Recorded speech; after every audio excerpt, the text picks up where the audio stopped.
it's funny because if anything, it probably turned more people away. Yeah, yeah. Like somebody throws on our video and they just see us say something super stupid at the start like this, and then they go, "Oh yeah, that's not worth the time. It's pretty dumb."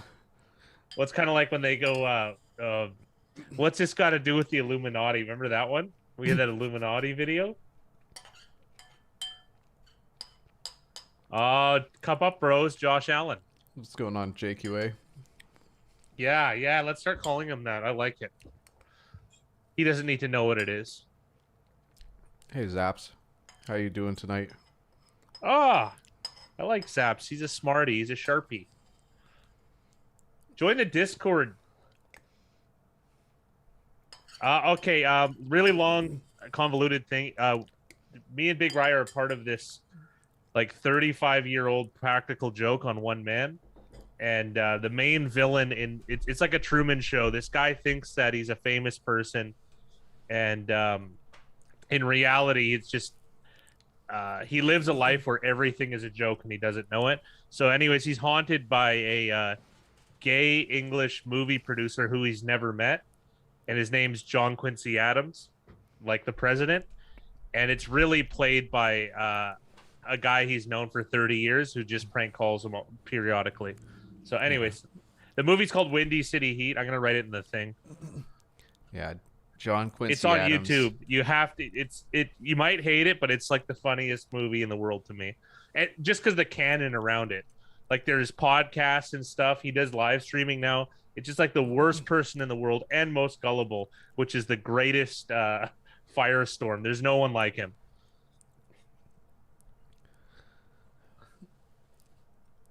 So I've jumped on the under for this game. I got 42 at even, but the line has been continuing moving up, but it looks like it stopped now, so it doesn't look like it looks like it's settled at 42 for now. The line's up to 6, so there's been pretty heavy line movement for the Saints coming up to kickoff, and the market indicators are actually saying this is a play on the New Orleans money line, which is interesting. Oh, the line's horrible though. Like it opened at 3.5. I hate that. Yeah, And you're gonna bet the close. I don't think I'm going to bet the money line, but just interesting to see that market indicators say that Saints are the way to go. Saints are receiving 58% of bets and 49% on the money as a road favorite. So books are actually a little bit on the hook if Seattle manages to win this one straight up. That makes me like Seattle though. When you know what I mean, something happens like that. No action for me on this one, leaning towards the under, said Zaps, and have some NHL action, Calgary, Toronto, Dallas, and LA Kings. I missed out on the 4 p.m. Pacific time game, so I'm going to take a look and see if there's anything I see later on.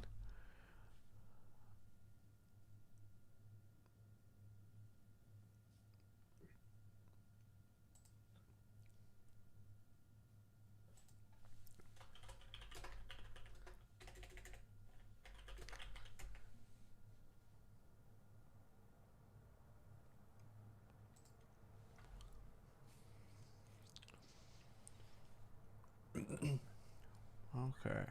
You know that thing where like you're supposed to do something and then you just get caught up? Yeah. I was trying to give that programmer an example, and like it's a simple one. I have like so many to choose from. Instead, I got like in this rabbit hole about split functions on Google Sheets. And it was like the most infuriating thing in the world because I'm like, why am I taking so long on this? But like, you know what I mean? You have to know, right? Yeah. And I still split functions are very complicated in Google Sheets to because like they have this stupid thing called a delimiter. So you have to separate by this thing and then it removes it. I'm like, no, I just want it split on the second character of this type. Anyways, are you any good at that? I have no clue what you're talking about, so I'd have to research it just like you've been. Okay, so that doesn't help. Yeah, thanks a lot.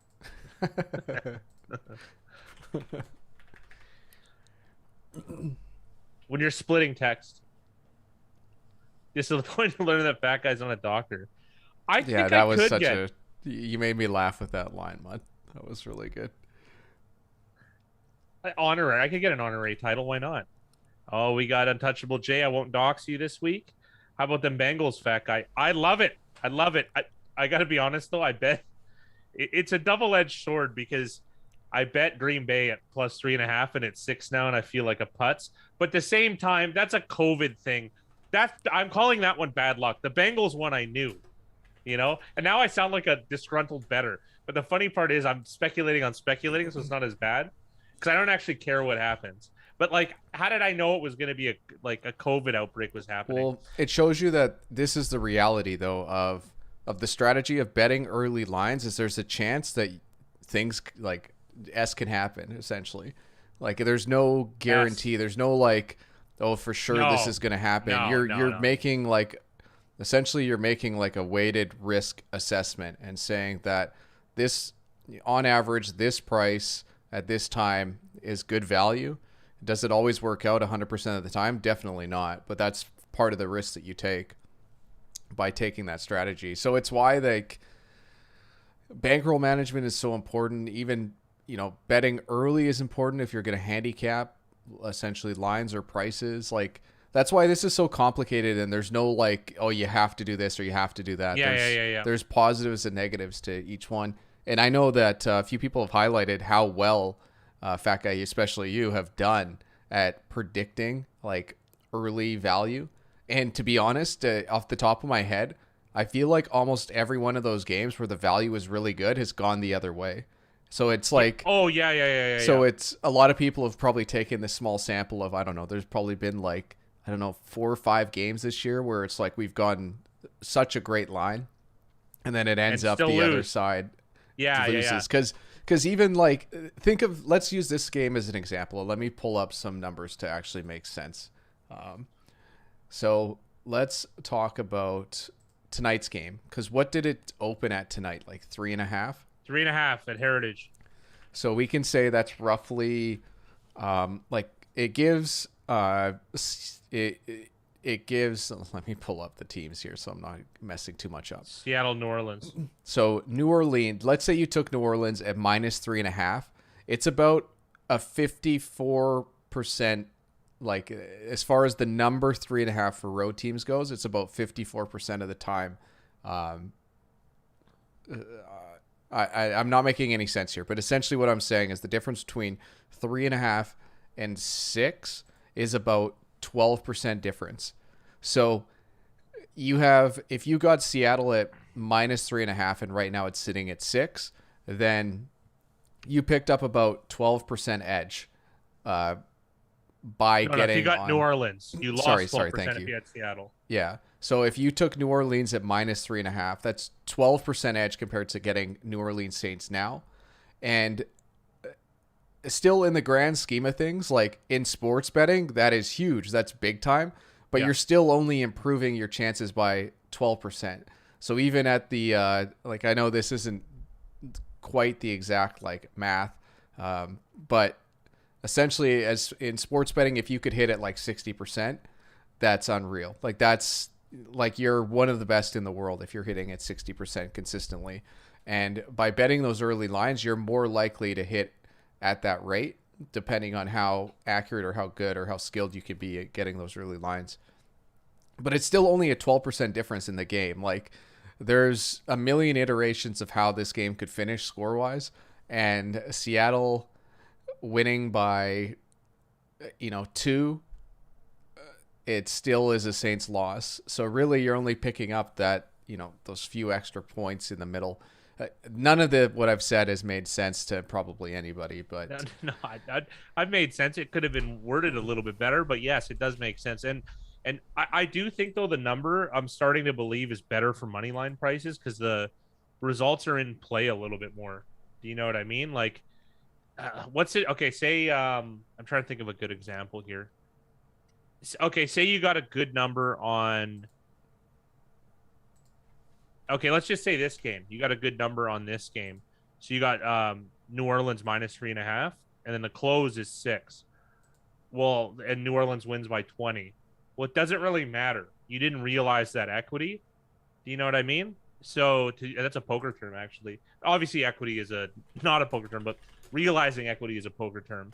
So the whole point of poker is to bet to deny your opponent equity. So they can't realize it. If a team wins by 20 and you got a better price at -3.5 at say -108, and someone else gets it at -6, -108, there's no difference really. Like you didn't actually you did get better value, and it is going to materialize in the long run, but I don't think it gets realized as much as if you had Saints and you laid the money line price of what -1, let's say -152 or -160, and then whatever the closing money line is.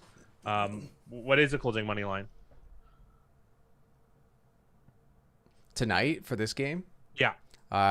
Right now, Saints are -242 and Okay. Seahawks +213. So, And but the difference is between -165 and -242 is just it's enormous. That's huge. Whereas the points, it's not. So I'm starting to sway a little bit in terms of, and I think money lines are just they're becoming. I'm finding the spread to be more of a scam than the money line. I think that you have to find. I think there's a balanced mixed strategy between the two, and to be honest, we haven't figured it out yet. But it's starting to zoom around. That's the best way I could put it. The one thing, at least at Pinnacle, is that it's very, very slight. The juice is better on spreads than it is on money lines, but it's very slight. But I totally know what you mean about value on the money line. I know for me personally, I've had a lot more success on money lines this year betting than I have on spreads and OUs, but it's such a small sample that doesn't mean anything. I think like in terms of your better at betting market information, I think that's the greatest thing that's come out of it. And especially that NBA work we did is you asked me what I found valuable. This is kind of how we work is Big Rye does I almost said a bad word, does a ton of work based on some weird idea I have. And it usually nothing comes out of it, but sometimes it does. And the one that I'm really impressed with was the value of a point in the NBA. Because NBA, it's a bit more linear than the NFL because there's only 2s and 3s and foul shots, right? And those are kind of intermingled, whereas NFL, it's 3s, 7s, and 6s, right? So and 8s, it's a little bit different, right? Anyways, Big Rye nailed down whether to bet the money line or the spread, and I think that's the best thing out of those market plays. And now if you tie that in with early line predictive betting, I think you got a perfect storm there potentially. It's still, and this sounds so stupid to say, years away, maybe a year, but oh, 5 fat guys have entertained him. I hope so. We still have the one emoji spot open, if that's even what it's called. I forget what these. Yeah, it's emoji. Yeah. I don't know. Dude, you're into anime. How do you not know that?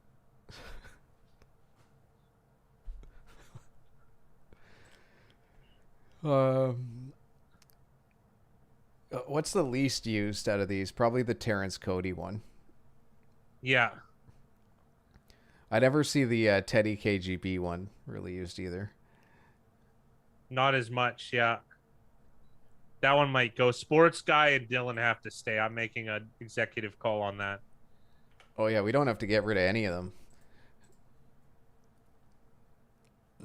I don't know. It might be too specific when we already have a Peyton one. Well, for a while it was Matt Dylan's afro, but Hasselbeck's Dylan hasn't been around, so. Gase can go. The Crazy Eyes. Matt Hasselbeck's in the Ring of Honor.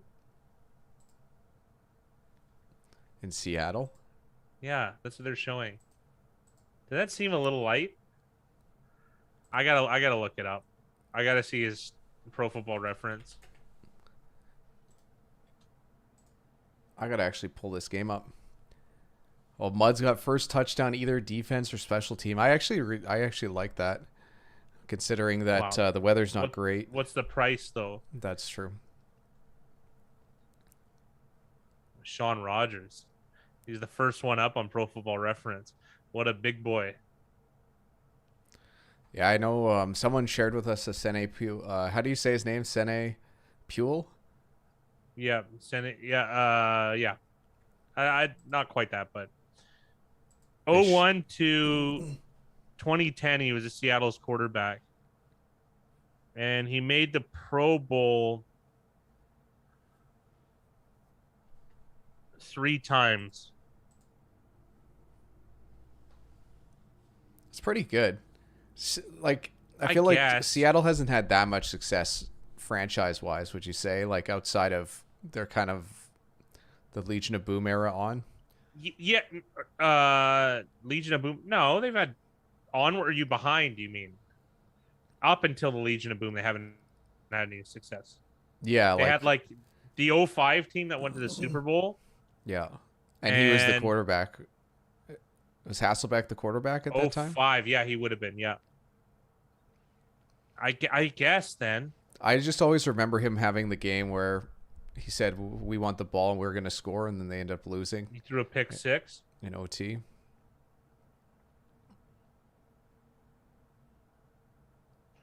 That's Peyton Manning, Jay.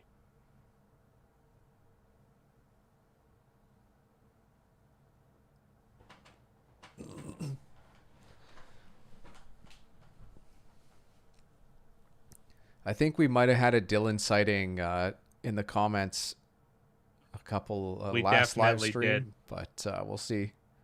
We'll see tonight. Mud said 33-1 for Saints and 40-1 for Seahawks.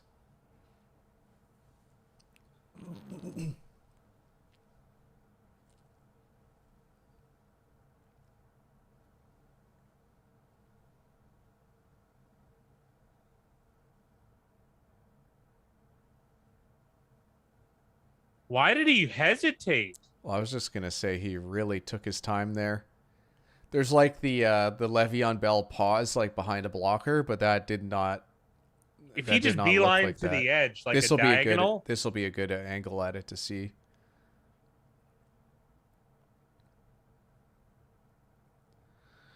Yeah, he just didn't have a ton of. He would have had to like really become small in the hole and get through, and he just never did it. Well, that was a quick 3 and out. you know what I would do here. What, fake? It's a half yard, man. Pound it in. We just see so few fake punt attempts in the NFL. Well, not even a fake punt. Tell him you're doing it. I don't care. It's half a yard. Yeah. Like, what are we doing at this point? It's just this. Like, I see this now. But that's Pete Carroll, right? Like this is part of Pete Carroll's MO. This is how he doesn't really go for it on fourth down. He's one of those guys that really shies away from it. But like, it's becoming laughable now. I think you watch it and you're like, this is cowardly. Well, it's a lot of the league has shifted. Like, let's be honest. Like, I'd say a majority of teams are going for it, or at least like a much higher percentage than there was. A much higher percentage. I don't even think it's close to majority, but it's higher, right? Yeah. Like, I just don't understand like what'd you gain? It went to the 20, so you gained what, 50 yards when I guess,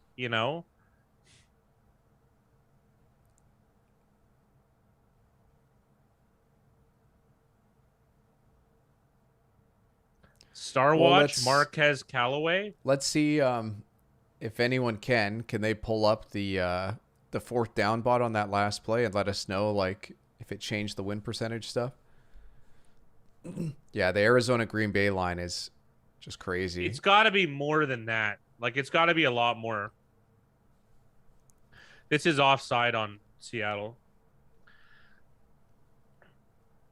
Like, how, like, it's got to be more than Adams. 3.5. Well, it's the defensive 2.5 coordinator points. was announced, and then Yeah. Adams was put on the list, and then they had to shut down or go into some special protocol. So I guess the fear is that there's uncertainty on how many players it could be.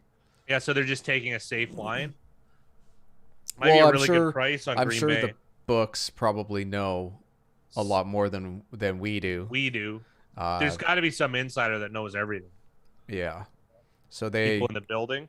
probably have an idea of what's going on. But it's definitely more than just defensive coordinator and Adams. I think that's safe to say.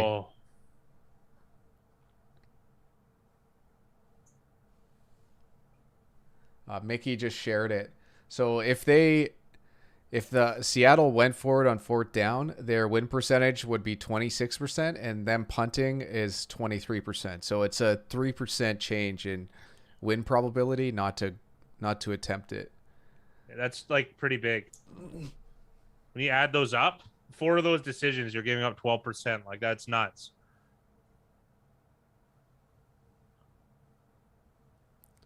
Well, yeah, considering that if you had 10 of those in a season, or like let's say you give up 10% a game in the season, like you're giving up almost 2 wins now.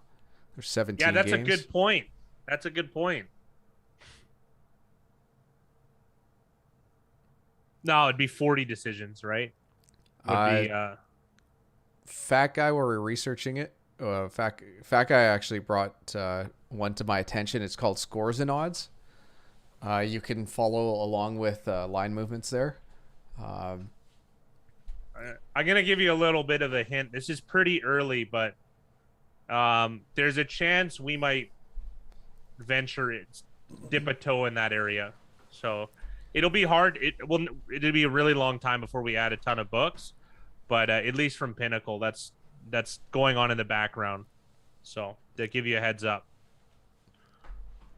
We're just finding that it's too inconsistent, relying on some of these other ones. So way too inconsistent. we might have to invest into one that's going to be working for us. Yeah, and you guys will be on the ground floor. Whoever's in the Discord, anytime we advance the stone, they'll be sharing with you guys first. And honestly, asking for ideas, because the Discord group, including us, represents consumers and what. Not that we're trying to sell you something, but we want to develop, the whole goal of this is to develop a product that advances knowledge about sports betting, right? And you guys are an invaluable tool for sharing about that. And we try and add to it every year. So this is, I think, one that we're going to invest in because of the limitations Big Ryan and I have in coding. It's so weird. Like we're in our early 30s, and it's like, man, has technology passed us by, eh? Yeah, it's not either something that either of us focused on when we were younger. No, and even that wasn't even really available, to be honest. Like Python was and are very young when we were, I guess, eligible to learn. And that would be such a weird thing to take a gamble on. Is like which coding language, and then what if it didn't work out? You know what I mean? Like it's just so strange. Like there's going to be a new one that'll come out that'll crush these other ones, but it'll probably there'll probably be an easier learning curve, like going from French to Spanish. I can't imagine is that difficult. You have me speechless. Or Spanglish starring Adam Sandler. Well, even today, like with the membership, we added the betting market data, like as far as ranks go for teams. I'm wondering if you guys checked that out and if you liked it. I know it's something the Fat Guy really, really likes and enjoys, and I think really like it. I think it can be a really good predictive tool to guessing. To predicting what markets could be at close. Because that's one step into helping bet earlier lines.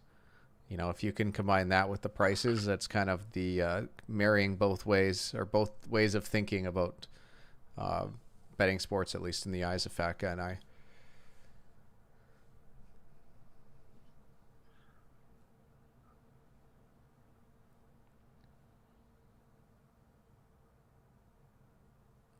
Pretty crazy that Russell Wilson hasn't. It's almost been 10 years since the Seahawks have played a home game without Russell Wilson. That's nuts. It's hard to believe he's already in his 9th or 10th year. Well, what's even more remarkable? He is the best pick since Tom Brady, value-wise, a third-round pick. It's not even close. I don't even think it's close. And a lot of Those that's are the because two of best picks salary. in the history of the NFL, perhaps. Yeah, and a lot of that's because of salary, just how it works out. Yeah. Because you can build build your roster so much stronger without having those cap limitations. He only got paid 800 grand or whatever in his first That's Super Bowl. crazy. It might have been less than that. Oh, TD apparently. Holy.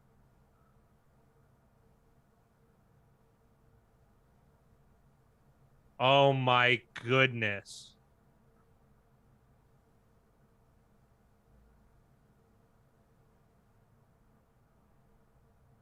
Oh my goodness. Oh, I forgot. I got a really small bet on Seahawks money line. I took it. Nice. So, yeah. That's a great start. Yeah, I totally forgot though. It's such a small bet it doesn't even like move the meter at all, but it's nice. I'd rather this than pay it out. Yeah. That's a nice one, Tony, for the over. So congrats on that. Man, he looks like a big horse running. You know what I mean? And Metcalf's just a physical specimen. Like there's Oh, no other is he way of ever. putting it. Did you see how like hilarious that tackle was? That attempt? Oh, what the corner safety that No, the safety, the last one. like glanced off him? Yeah, Yeah. like, and the other thing too is like, obviously he was a step behind, but like, shouldn't that be easy to nudge that guy out of bounds? You know what I mean? Like, Yeah, it's. I think it was PJ Williams. He's only this far away from out of bounds, like his right foot. He completely missed him. It's like Mickey said. He took a terrible angle, and Metcalf's a guy that can make you pay. I like remember it's when more forgivable if Metcalf he sells out for the sideline and Metcalf cuts inside. Like I find that more forgivable if that makes sense. Well, we always give guys a tough time for not being aggressive on tackles, and like that guy was aggressive. It was just terribly done. But that's the like flip side, right? If you're too aggressive and you miss it, it's a touchdown. Well, but I always criticize though the corner who does have help. Do you know what I mean? In that case, I could handle the mime. I could handle the mime thing because you're the last man left, right? Yeah. But when the guy is around the line of scrimmage and they do this thing, you know, come on, you have all these guys around you. I don't know. There should be like more thought behind it. What I can say is, boy, do we have egg on our face because despite Pete Carroll losing 3% of win percentage, I'm sure he's better than 23% now to win this game. So, yeah, that's guys, how this works. We were all wrong, and I have an idea, Big Rye. Why don't we just focus on results? Let's and do make it. every reaction to it. Well, that was a great decision by Pete Carroll and a bad one by New Orleans defense. Yeah. Saints are still favored to win this game, minus 140, which is kind of surprising. That seems too crazy to me. I guess. You know what's funny? It's so early. I'm wearing a decisions not results hat on purpose today. No, because nice. I'm impressed with the Lions. Well, like, isn't it funny that going into the season, like, we just pretty much put like I did, at least in my head, I put Dan Campbell as like, if not like the worst. Like it's probably him and Urban Meyer for me. And I've been impressed. But that's also because my expectations for Dan Campbell are pretty much non-existent. But I'm impressed because it like just I went over it so much in the video last night. But like how can you show up like Urban Meyer does and just not try and win? Like and the other thing too is they don't see it that way, but at least be aware. Dan Campbell goes, okay, we're playing the Rams, they're really good, we're not. What can we do to increase our chances? Okay, we have to take risks. Boom, we do it. Did it work out? No, but they were competitive. Yeah, they were so competitive, you know. And the other thing too, he was competitive against the Ravens. He was competitive against the Vikings. And I don't know. And like, think about it. They could have. It's not inconceivable for the Lions to have pulled off 3 wins in those games. Tucker scores the greatest field goal in the history of the NFL. Yeah. Minnesota somehow wins. I don't know how. And they had a chance to beat the LA Rams. Like it wasn't that crazy. Well, I think I might have made this point in the picks video. I can't remember if I did or not. But I talked about how I feel like Jacksonville doesn't know that they're bad. Yes. Like they yes. still treat every game like, they might be a favorite. Whereas like which is just Detroit's going into games going like, we're supposed to lose. How can we get the upset? Yeah, Dunlap wearing 8 is strange. The pointy end zones it's definitely bizarre, but I love it. I love the aesthetics. I really do like the Seahawks stadium. It's a great atmosphere. And those pointy stands, it's interesting because for a lot of spots where you're sitting, you still get a pretty nice view of Seattle, which is kind of a nice little caveat to how it's designed. But I don't know why they have it designed like that.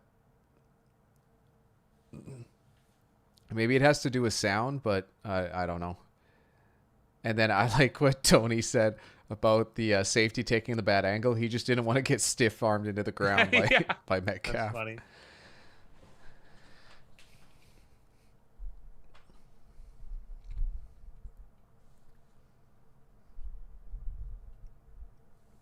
I guess the thing with the live OU is that, or live, not OU, the live line for this game is that Seattle started with the ball, and essentially you just throw out those first 2 possessions, and it's essentially like pretty much a tie game, considering that the Saints get the first possession in the second half. But I don't know. Seattle still put up 7. I'm surprised the line didn't move slightly more towards them.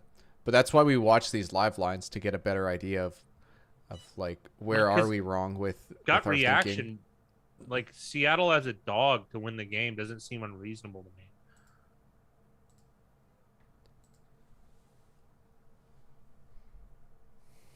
Dude, that guy looks tall, man.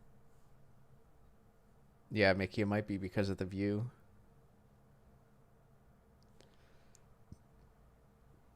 I haven't got to watch a lot of Saints games this year, so this is kind of my first look at like a full Saints game, if that makes any sense. I'm a big Adam Troutman fan, so get out of here. Interesting, they have Ty Montgomery lining up at running back on that play. But I guess Ty Montgomery is technically more running back than receiver over the last few seasons. He's like a good cheap option, I think. You could really put together a good 5-man running back room for cheap. How much would you have to pay Ty Montgomery? $600,000? Yeah, I don't know what the what his going rate is. Because it feels like he just keeps bouncing around to different teams. But I also feel like he might be with the Saints for a few years now. He's just such a nice like option behind Kamara.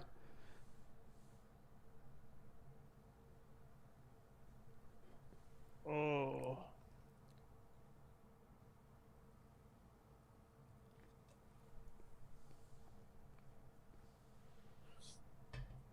Saints can't run the ball. I mean, is Taysom Hill out? Is he not playing? I didn't know that. I don't. Why don't they give the running game a chance where they don't do some weird screen, like fake screen or fake pass, like, or weird RPO? Like, why not just be direct? I feel like a lot of teams don't do that enough. Montgomery, what a weird play. This is an interesting spot on the field. You're really banking on Kamara to make up a lot of yardage, like in the open field there. I mean, he's great at it, but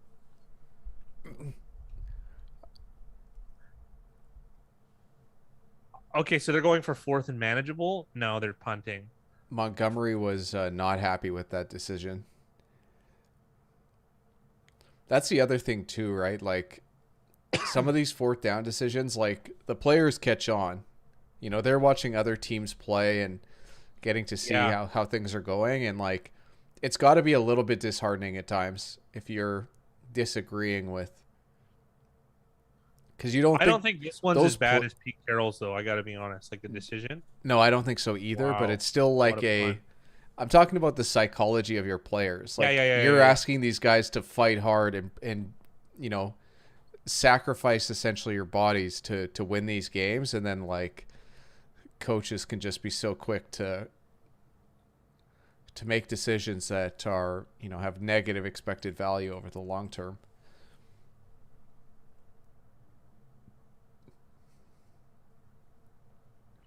Because I feel like Sean Payton's on, like, he's more on the aggressive edge as far as going for it. Yes. Like, he was considering going for it 4th and 3.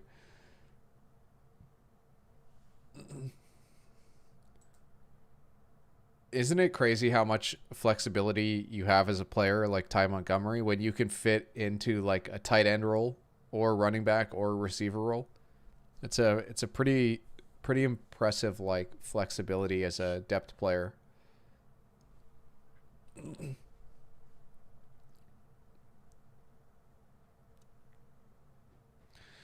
This was an interesting week in NFL football. There's a lot of like trick plays and like fake special team plays. More than I can remember. And even like the Pats did it against the Jets. It was a disappointing week as far as entertainment concerned. I think Atlanta Miami was like the only close game. Felt like every game was like a double-digit win for either side.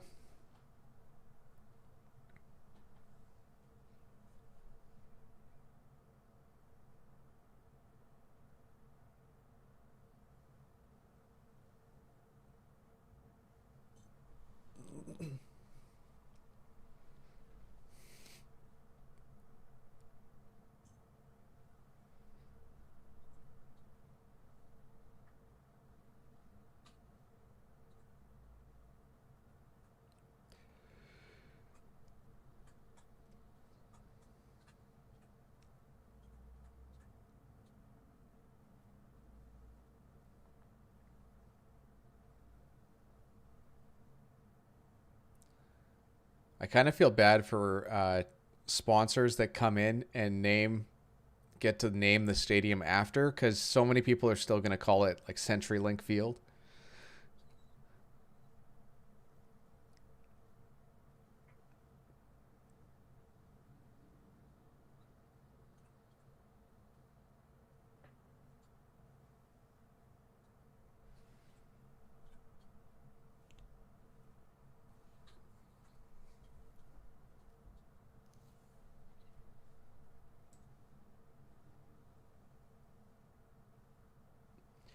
Yeah, so for that Saints one, was actually a bigger impact than the Seattle one, fat guy.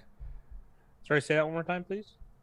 If the Saints went for it on that play, their win percentage is 59%, a punt's 55%, and a field goal attempt's 54%.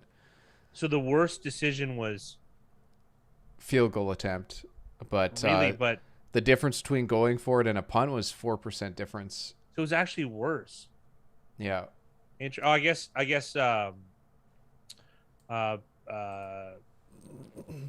place on the field.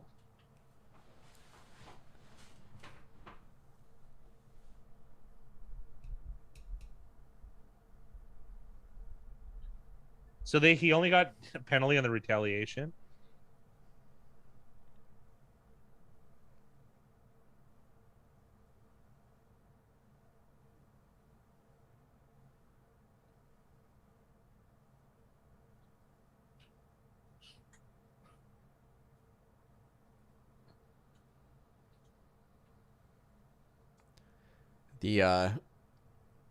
Those two guys have really been going at it to start this game.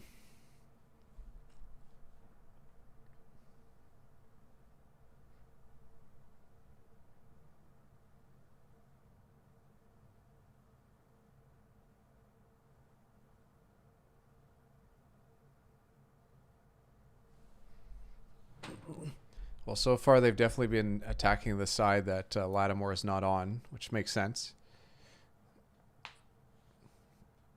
DK definitely did bait him. But that's the thing, right? Like, this is... Like, you always got to be on when it's professional sports. You just never know. It's smart, right? It's smart from DK. The guy's made two very impactful plays to start this game.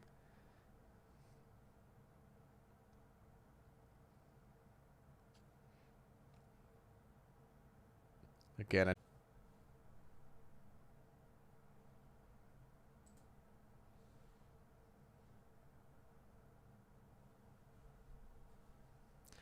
Who is the greatest Seahawk of all time? It's got to be one of Steve those. Largent or Russell Wilson? You think so? I was gonna say one of those linemen. Steve Largent played the you mean like best player at their position? It's got Well, to be Russell Wilson. he just said greatest, so I guess Russell Wilson is the answer then. But like, who do they have? Steve Hutchinson's, Steve Hutchinson. Hutchinson. He didn't play that long on him though. Oh, okay, and then Walter Jones. Yeah, Walter Jones. That's a good one. Cortez Kennedy. I think he was a D tackle.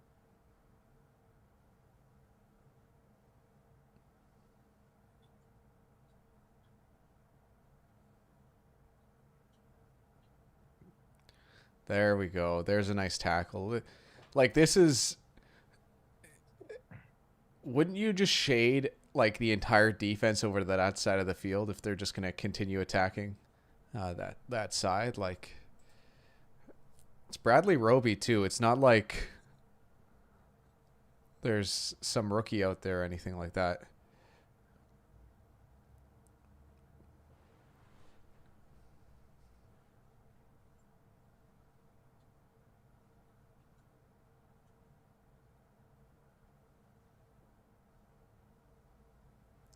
Oh, what a tackle. I It's like so dirty, but I actually kind of like that. Like, you can't hit a guy in the head or anything like that Yeah. anymore, so like why not just like take his legs out when he's about to land? Sean Alexander's got to be up there as far as running backs go. Marshawn Lynch, another. I don't know. I guess like It's got to be Russell Wilson though. Like, yeah. and that might be just a lot of recency bias, but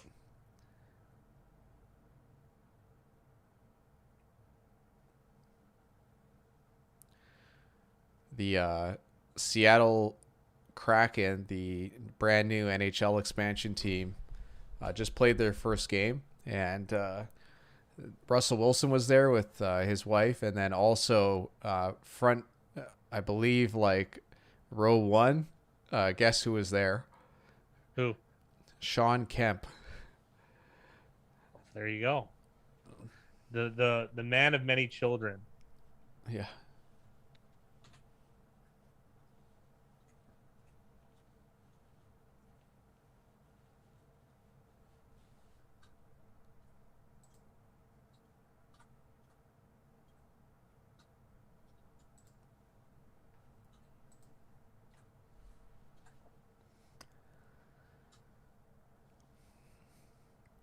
Best part is I don't even know what I said if I just said I like it dirty. Oh, yeah, I did say that. I was talking about the hit. I just know that if I was an offensive player and I was having to make like a catch over the middle, the last place I want to get hit is somewhere like knees and lower.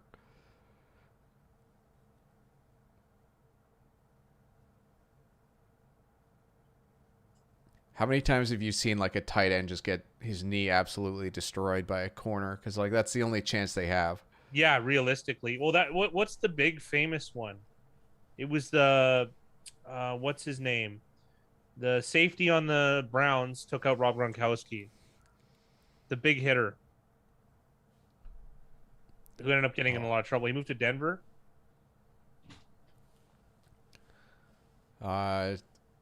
Sorry, which player is moved to Denver from? Is Cleveland to Denver? Cleveland a long time ago. He's retired since.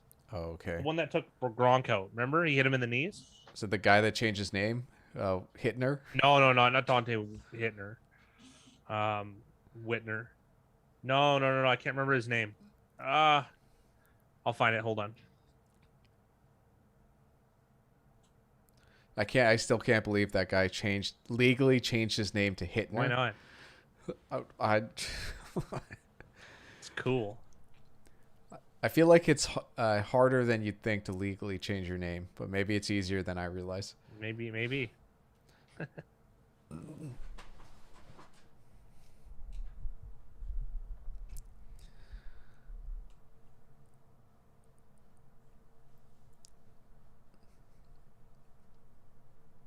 I'm telling you, if it wasn't for these graphics, I don't think I'd watch Monday Night Football.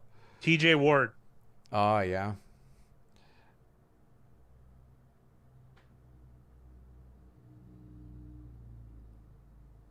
Oh, it's probably better that he missed there.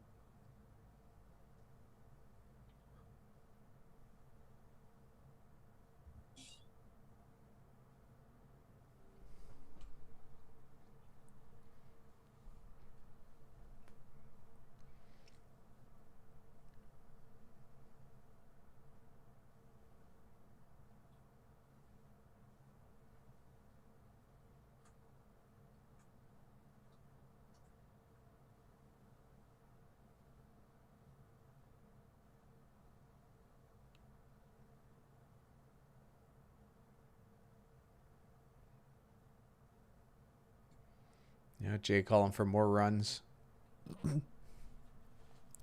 Just trying to, like, I'm just thinking about, I'm kind of surprised seeing that Kamara has the second most rushing touches per game. But, like, this isn't the same offense that you expect from the Saints. Like, you expect, like, at least myself, like, high flying, and it's anything but that. I thought Winston they'd be more aggressive in the air, but it hasn't been that way. And we get a sack from the Seahawks on 3rd and Wow. 7. So very, very strong start for the Seahawks in this or the first quarter.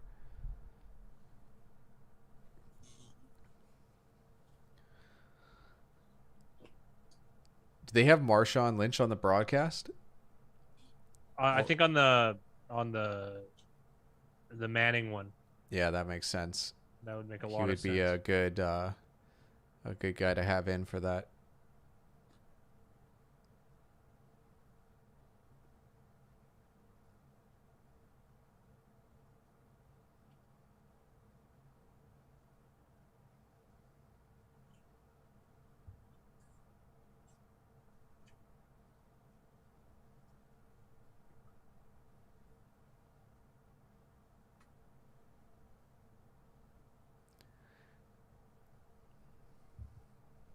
Looking like the Seahawks. And I think I know. Hold on, real quick. I think I know why the Saints punt was more cowardly. They're down 7. That's got to play into it a bit. I'm sure it does a little bit. It's you're down 7, 4th and 3 from 42. Like, I think also, like, this is kind of just on the fringe, but I remember reading an article, and it might be totally outdated now, but essentially it said you should only be punting in between your 40s, and like, you're just on the cusp there, right? Like, if you give the ball up at the other team's 40, is it that big of a deal?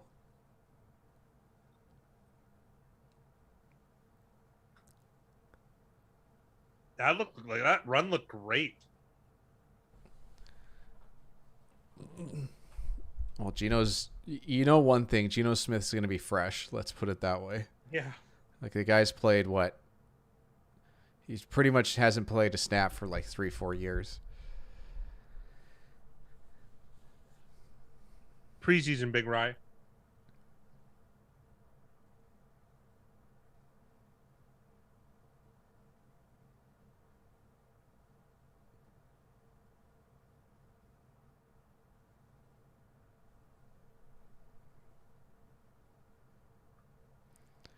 And we get a Rashad Penny sighting.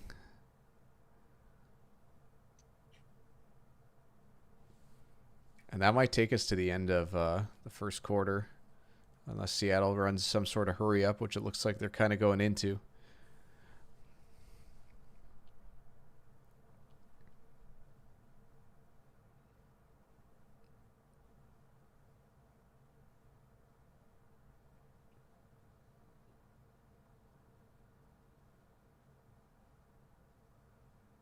What are you guys doing? Holy smokes. What a disaster.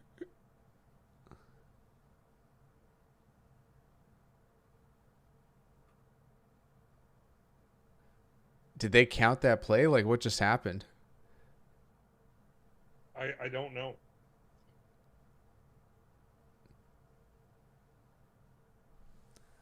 Now, let me take a look and see what the live line's at.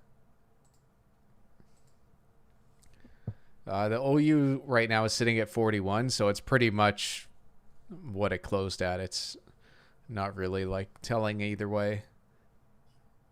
Seahawks are now favored -141 on the live line.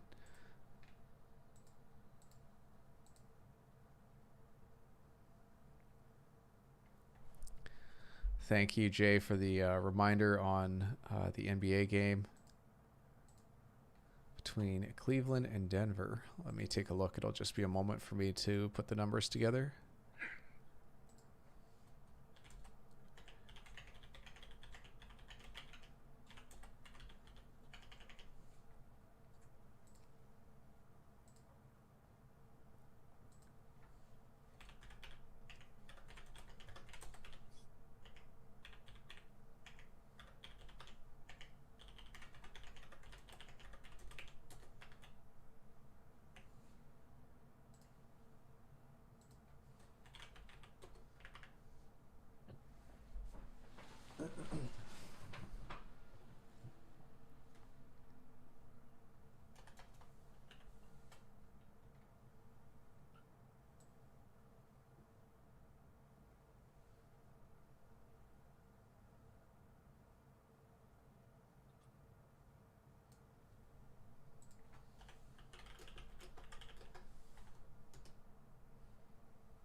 Oh, so that's so funny. The Marshawn Lynch just fell out of the broadcast. He fell out of the broadcast? Wow, or dropped or. Oh, okay.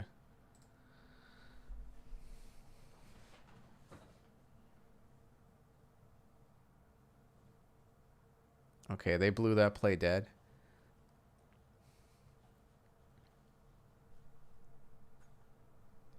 Oh, like they essentially like kicked him off. Oh, really? Well, that's Oh, what he must have been. Untouchable said. They were like, "See you, Marshawn. Thanks for stopping by," and essentially just cut him out. So I don't. Who knows? You don't know what to expect from him. He's not really a media guy. I'm surprised he said yes. But then also, I Yeah. see him on a lot of things. So how, you know, Marshawn Lynch has an interesting brand. Let's put it that way.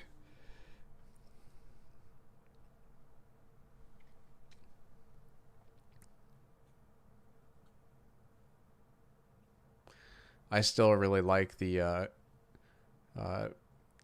Conan O'Brien late night show. They did like a video game thing with him and Gronkowski, and it was pretty damn funny. Just like those two guys Oh, they're playing together. video games, right? Yeah, they were playing Mortal Kombat, and I don't know. It's just so. Those are two weird guys to have Yeah. in the same room.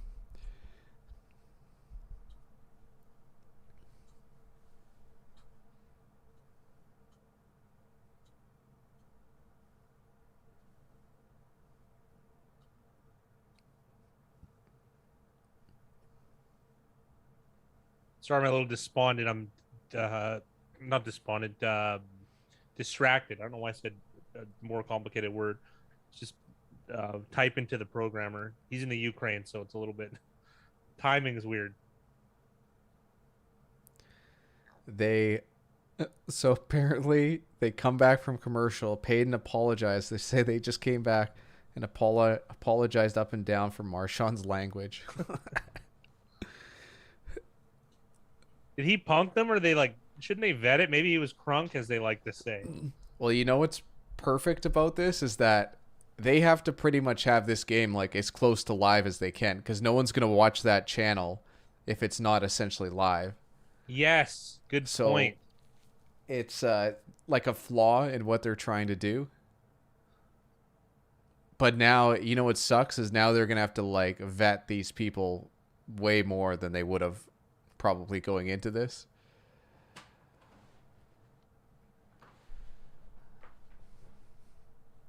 Third and 7 for Seattle.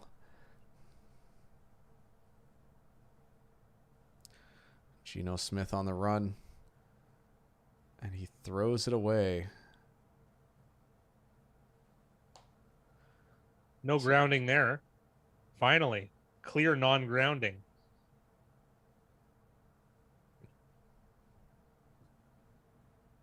If it's on a streaming service, they'll be able to have it uncensored, I would think.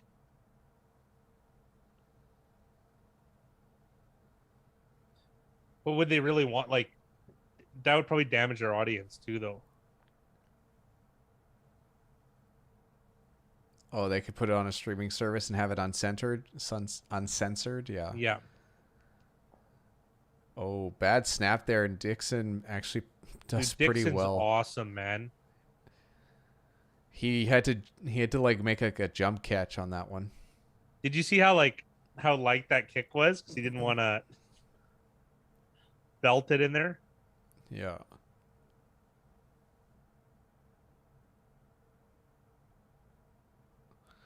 They're allowing the most yards per game in the NFL.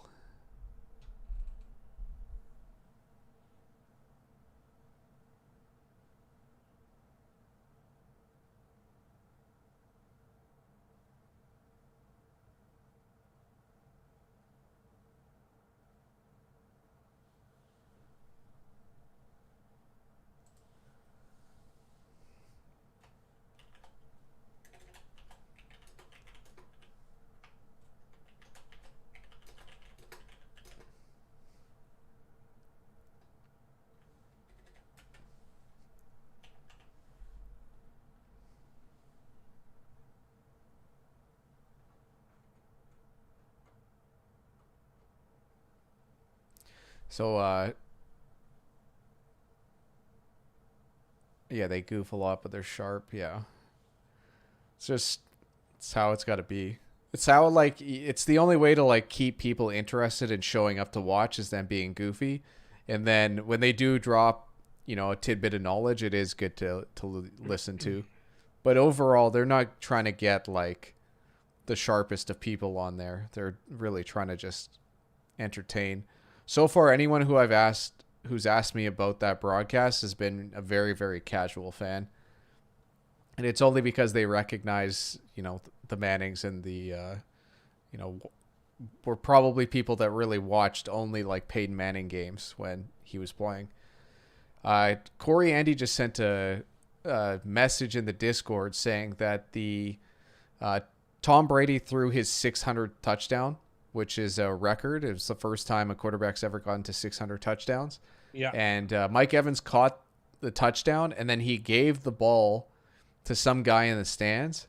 And so on the broadcast, they kept highlighting how this guy had the 600 touchdown ball. Like, it's pretty crazy. And Corey just said that the Bucs fan who gave up the Brady ball, the Bucs, I guess, offered him a trade. 2 signed jerseys, a helmet from Tom Brady, a signed Mike Evans jersey and his game cleats, a $1,000 credit to the Bucs team store, and 2 season tickets for the remainder of the season and next year. And Corey's asking if I think that's a fair trade. I don't think that's a fair trade at all. But I don't know what else you're supposed to do. There is something though, like it's not really meant for him though. No, not at all. Like, you know what I mean? So like, how much of an asshole do you want to be? You could, I guess I swore, whatever. I guess you could hold, like you could realistically, he could do the jerk route, hold it hostage, and get like probably like $1 million for that ball. Yeah, like, Mickey's saying probably $500,000. Like it's. Oh, $500,000, sure. But they're not gonna. I think $1 million. Yeah. It's so unlikely that they're actually going to pay him. Like someone else would. Someone else would definitely someone pay else. for that. Tom Brady would pay him privately, probably. I'd give it back for that stuff just because I think it's too greedy and it's not really yours. Like you say that kind of stuff, like sure, you know what I mean. Like I would feel gross about getting like $500,000 that way if that makes sense. There's some lines to humanity you have to draw. It's not mine. I didn't do anything. I went to a game, right? What a really nice play design here on this screen, and Kamara's going to make the most of it. Oh, that could have been everything if Reed didn't get that tackle. Yeah, it was actually a really, really impressive tackle from Reed. But Jay signatures aren't worth almost anything. Just so you know, the like rare signatures are worth stuff. Like I forget who. Like there's some stars that don't really sign stuff. Those guys are worth more. Because think about it, every time you do a signing, it's worth less and less, right? Like you can buy an OJ Simpson jersey signed at least a couple of years ago for $150. Like because he signed so much during the trial. I think that's how he paid for a lot of it, a lot of his legal defense. I I don't know if maybe they remember. did pro bono. Well, even like what's the baseball player's name? The guy who got like barred from everything and Pete Rose. yeah, like he used to do signings all the time in Vegas. Yeah. Like essentially there would be a permanent sign up saying, stop by Caesar's Palace. They have that one sporting goods store where you can buy like memorabilia stuff, and he was pretty Well, much there's the there all the Mirage, time. the Sound of Music, at the Mirage. I used to go to that one every time I went to Vegas. I got a Gale Sayers there. So, and it was, yeah, to get a meet and greet and a signing at Gale Sayers was $60. Like, I have it. It's right up there.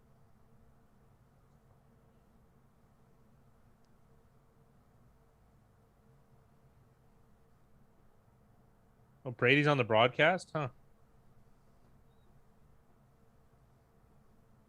Makes sense after he just, broke the record. He can kind of rub it in.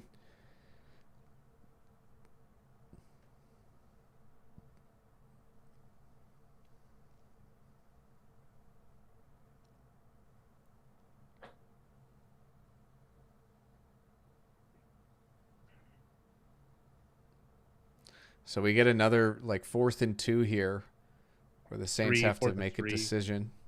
There's a flag on the play as well. Looks like it's going to be on the defense with how Reed is reacting to this.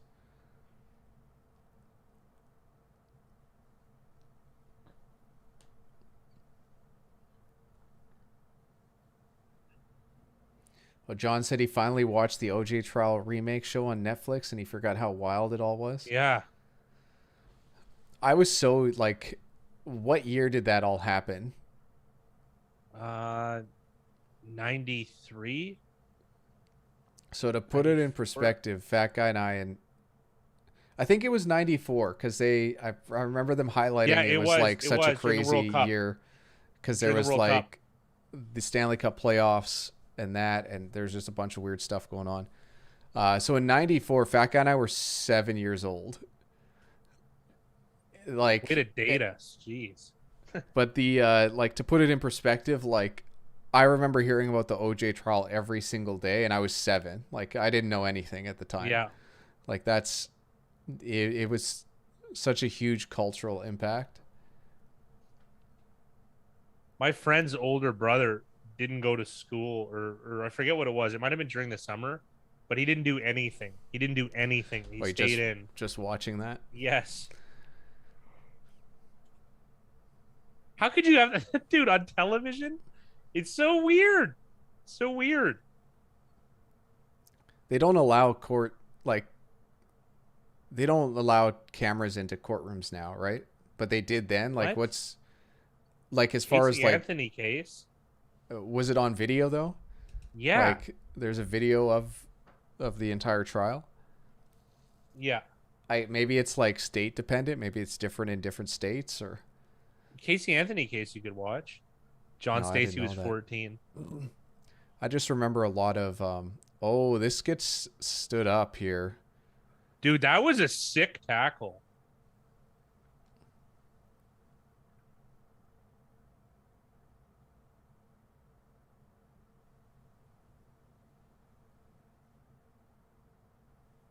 Oh, it's just like perfect between. Oh my goodness.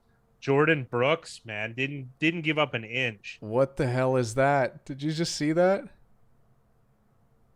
The referee pushed Winston out of the way. They're trying to get a sneak here.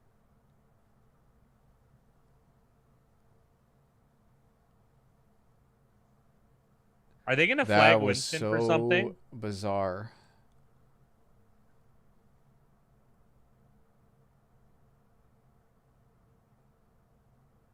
They took a timeout? Why would you throw a flag and then call a time? I have no clue what's going on right now. I don't get how you can call, like, if there's a flag thrown and a timeout. I have no clue what's going on right now. I didn't get what that was either. Brady just said he's going to give the guy a Bitcoin. All right, that's pretty cool. It was a different time back then, said Jay. The day it happened, Canucks Rangers Stanley Cup Final and NBA Final all broadcasting with live cut-ins to the Chase. Oh my God. The Chase was much watched TV back then. Refs are so eager to throw flags. Yeah. I remember, because I remember seeing some documentary and it was just highlighting how there was like so many things going on at the time.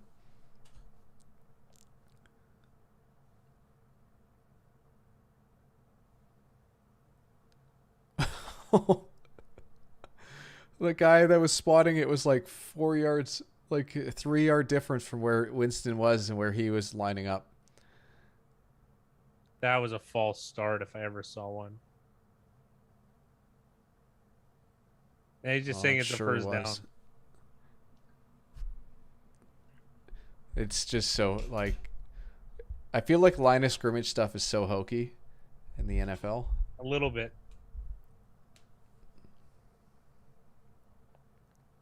Yeah, it was January 24th. They started a trial.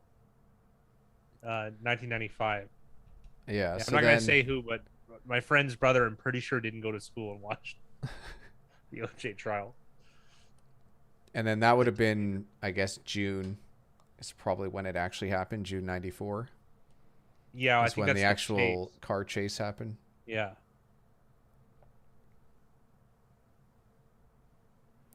And who was driving him again? He drove. I thought there was someone with them, or did he? No, he I called don't think somebody. So. He was on the phone with someone. Yeah, I think I forget who he called. The Seahawks D's just been waiting on the Saints. Yeah. My favorite piece of evidence that's overlooked in that is somehow the blood from the murder scene was in his truck and in his home. And like, how could you come up with a reason for that? I don't get it. And then the other one too is the shoe prints. The shoe prints is from a type of designer shoe that they only made like 1,000 or 2,000 of, and I think he had the biggest size, so he probably had the only pair of those shoes at that size. So, oh, Jamie, you can't sleep on him now. Like, you've had your most successful team the last 3 years. It's just 7 games. You know, they might not make the playoffs, but that's not a horrible. Like, it's bad, obviously, but your franchise is looking great going forward. You get the best player in the game at quarterback, even though he hasn't looked like it lately.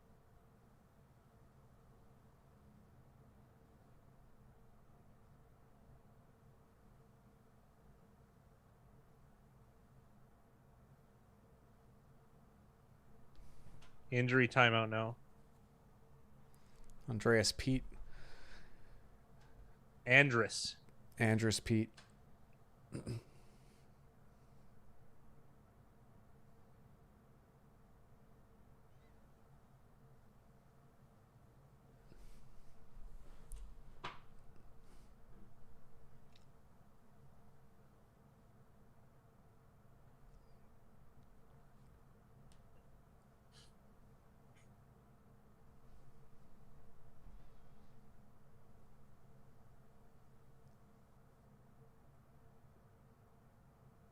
Dude. Man, by the neck. I love it. Oh, you're like 75%, 78% to beat the Giants, Jamie, so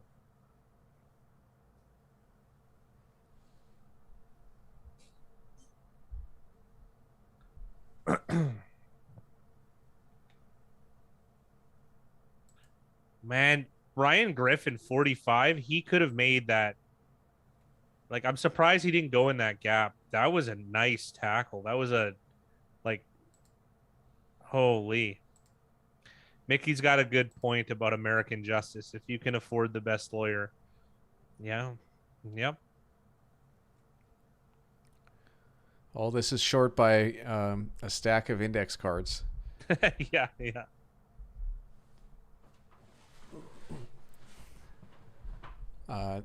So I'm fully expecting the Saints to get to the line, do a bunch of hard counts, and probably draw a flag on themselves.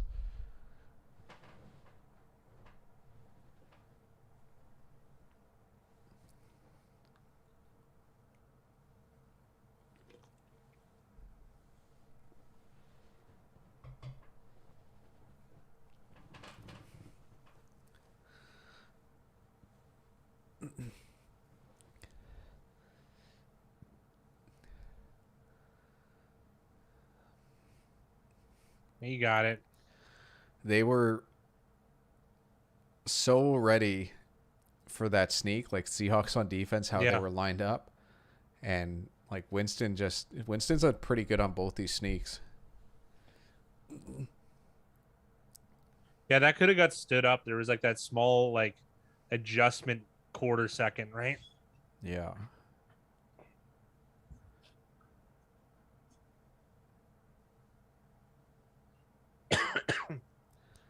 I think it was Vita Vey, but they showed high school clips of Vita Vey playing running back, and it was hilarious. Well, who could tackle a guy that size? I don't know what size he was in high school, but I can only imagine. Well, he was way bigger than everyone else, and he was faster than everyone else too. It's insane. Like, you forget how good these athletes are sometimes. I got to be honest. If I was playing Elvin Kamara and he was in the bottom of the pile, I'd try and pull out his nose ring or something like that. Don't wear stuff like that. I would do that for sure. You're playing professional sports. You don't have to be like Seattle has to take a timeout there. They just don't have a choice. You're asking a D tackle to run full, like, what is it, Al Woods running full speed to the sideline? Yeah, yeah, yeah. Beautiful night in Seattle.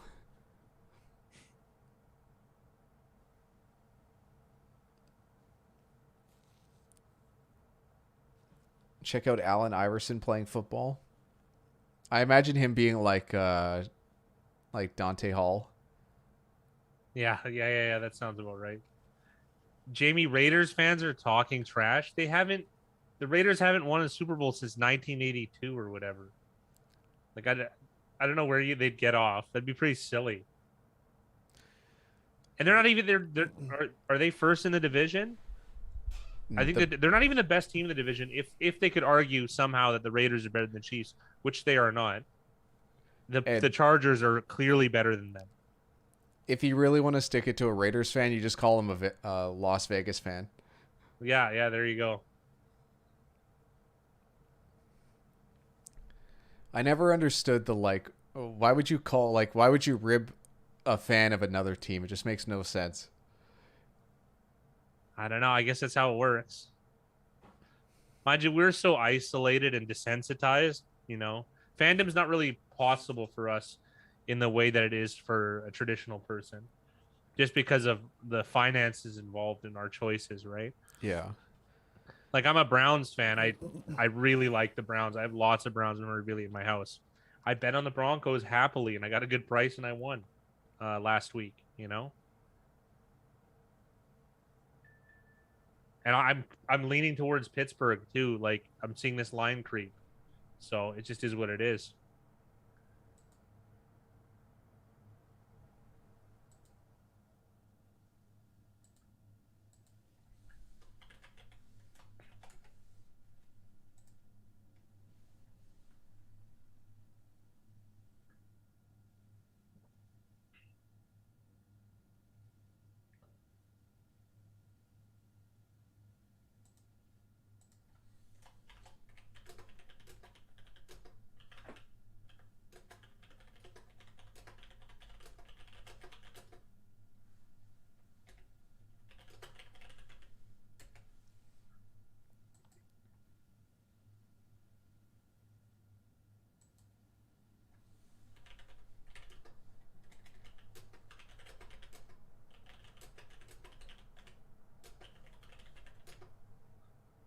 Yeah, I could get behind that, Mickey. I kind of get it. I think the craziest fandom is English and Turkish soccer. When I was actually, I'm Greek. When I was in Greece last time, and one of the teams was playing AEK Athens, they were playing a UEFA Cup game, and some guy was wearing a jersey from another team and my cousin told me, you got to get off the train. They might kill that guy over wearing the wrong colors on the wrong day. And I was like, okay. So, and they were shooting guns off outside of the stadium before it happened. And the riot squad had to bring in the other team from Scotland. So I seen it. Oh, why did he? I can't believe that worked. That was the slowest run ever. That was really good for That Winston. pump fake, how did that work? He was across the line. He pump faked the guy from 10 yards away. Yeah, and he was a foot across the line. It was like the Monty Python scene where they're like running towards the castle from like the other side of the field. Oh, okay. Yeah. Oh, he was on the line. It's so funny. I've definitely seen quarterbacks though like pump after the line of scrimmage, and it works. Like it's just such a natural thing, right? Yeah, it's just such a natural thing to do. I've definitely done it in soccer. Like if a guy lines up to do a huge kick and you jump and turn your back, like, you know, it's not what you're supposed to do, but it's just something that happens. Jamie said, I grew up on the Browns, Kosar, and Slaughter. I followed Marty Schottenheimer to Kansas City. Been there since '89 with DeBerg at quarterback. I don't even know DeBerg, so that's Me neither. That's a nice callback. Have you ever been in the wall and turn your back? Not in the wall, but like just in natural play. Wow. Like, I guess I'm the tough guy, eh? Holy. well, yeah, that's. If it's a toughness contest between you and I know who wins in a landslide. But I hate when people do that. I do remember one. I used to never put my hands over my crotch, so I'm like, I don't care. And then one time it did bite me. Like a guy really nailed like a really, really hard shot, hit me right in the johns. It was pretty funny though. Yeah, I'll take it in the face. I'll never turn my back on the wall. That's why you're in there. I was always in there. I'm 6'6", so I love the wall. Soccer's so weird and interesting. Oh, I think What that a was play! Brooks. What a play! Brooks was the guy who first did round pick, Jordan Brooks. Yeah, he was the guy who did end up jumping on that one pump, so he made up for it on the that play. And yes, I definitely just said one pump. So what did the Saints do here? That was just not good all around. And they're he made kicking a field goal. Oh my.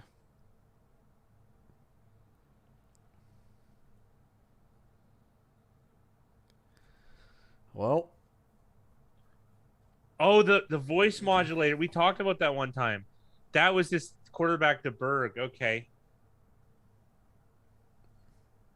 That was such an interesting story. We ended up talking about that for like a whole quarter. That's one of the better like stories I've heard from the NFL. Like you always hear these like crazy stories about like who was it? Ronnie Lott had to cut off his finger to get back out on the field. They always made it sound like it was during the game. It actually wasn't when I researched the story. He cut it off in the offseason. It's still pretty nuts. Oh, okay. I thought it was like a halftime thing where you like... They made it a fable. When I did the story on it, that actually didn't happen. But at the same time, he was willing to, so who knows? Jack Youngblood broke his leg and played through it when they attached a piece of rebar from the stadium. That happened. The stadium was getting renovated, and they got pieces of rebar and they taped it to his leg to support it. I don't know how that would work, but I mean, at least that's the legend that's on the internet and the confirmed story. But also listen to the language Mickey used. They had to rig up a voice modulator for him. Like that was they were planning, like the equipment guys were planning on someone losing their voice. Well, no, they rig it. Rig is like, it's a MacGyver term. That's exactly we'll take this, that. They weren't planning on it, but it happened. Oh man, dude, what's his name? recently retired, longtime Charger. Played last season for the Colts. Bah, bah, bah, bah, bah. Phillip Rivers. Yeah, Phillip Rivers. He played with a torn ACL. In a playoff game. To be fair, Phillip Rivers, how he played, probably could have played with a torn ACL his entire Yeah. career. It wouldn't have mattered. That's true. Jamie, you're thinking of Dylan Toddfield. He's on. I don't know. A sabbatical. Sabbatical is the best way to put it.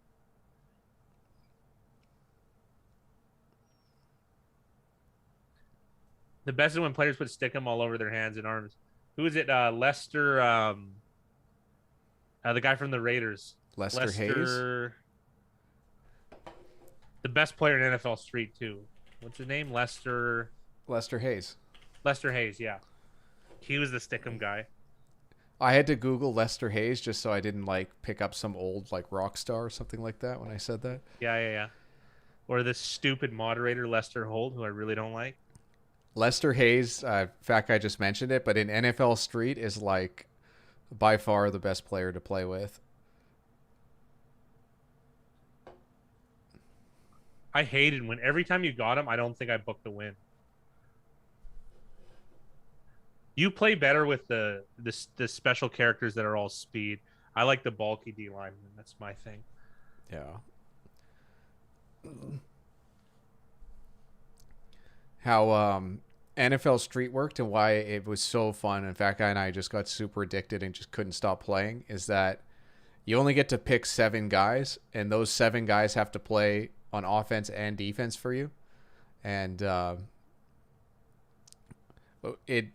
the meta ended up becoming essentially it would be almost impossible for either of us to select an offensive player because it was just like you could essentially score every time with all defensive players. But if you had like one offensive player on your defense, you were pretty much screwed. You could never get the stop. You'd have to like, oh, what a hit. What a play there by Boom. Number 29.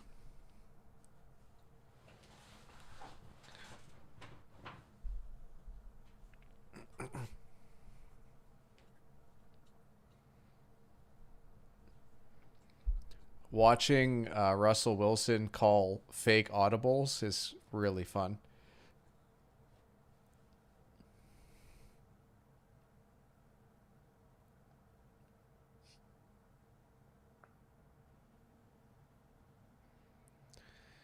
You kind of lose a player, but it's really interesting to run plays like that where Lockett becomes such a distraction because it's a real easy way to tell if a team's in man or zone.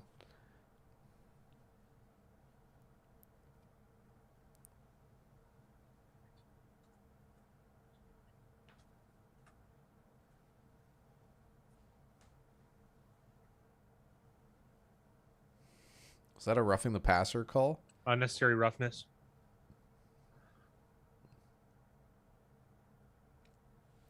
I want to see this hit again because I didn't see anything that stuck out to me.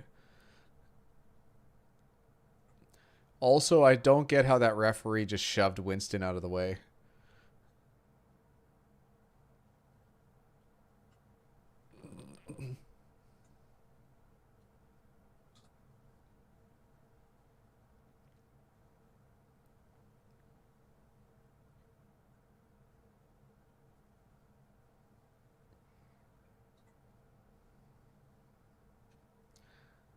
Not a corner I'm familiar with, Adebo.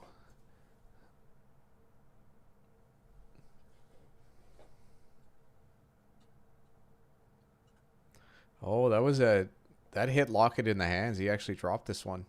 Rare drop from Tyler Lockett. Lester was born with a normal voice, but had a childhood friend with a strong stutter. Spent so much time with him, he developed his own stutter and couldn't stop it. That's crazy. What an interesting tidbit. Holy. Man, he stared him down and still got it. That's a first down. So what was interesting on that play is the Saints only rushed 2 players. So they dropped 9 in coverage and still managed to lose out. Why is there no one on that zone, though? Do you know what I mean? It's just how bad that zone was. Like they dropped 9 guys like pretty much 10 yards behind the line of scrimmage. Shouldn't you have everything covered? Like, unless you're In like theory, segmenting deep zones, it doesn't make any sense. You're supposed to have that shallow, whatever. there's a flag on this play.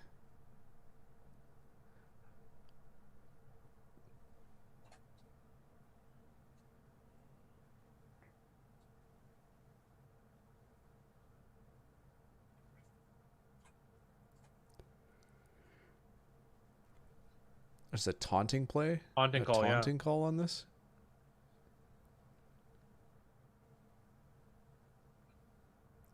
On Gerald Everett. I didn't see what he did after the play either. Oh, he threw the ball. Oh man. The ball guy was laughing.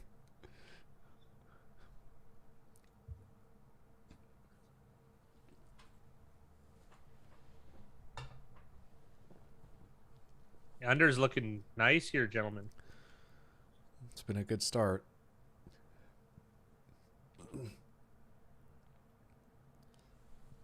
Rashad, we got a Rashad Penny sighting. Again, you got to enjoy the game or two that Rashad Penny plays before he gets put on IR.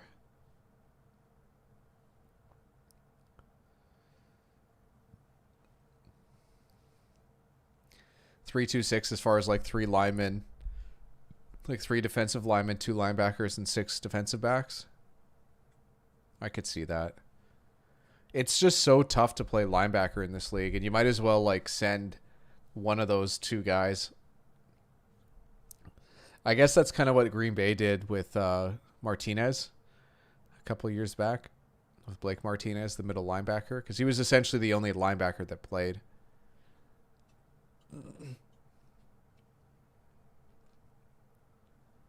I haven't been focusing enough on like snap count stuff to see any patterns like that.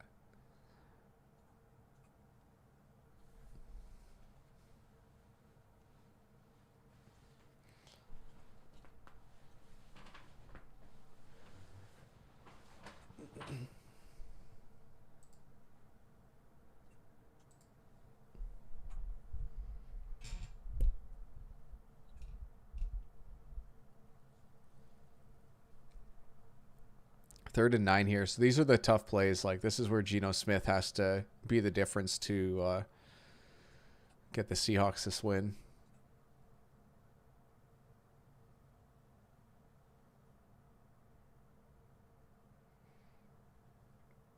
I know the Mannings were giving them a hard time earlier about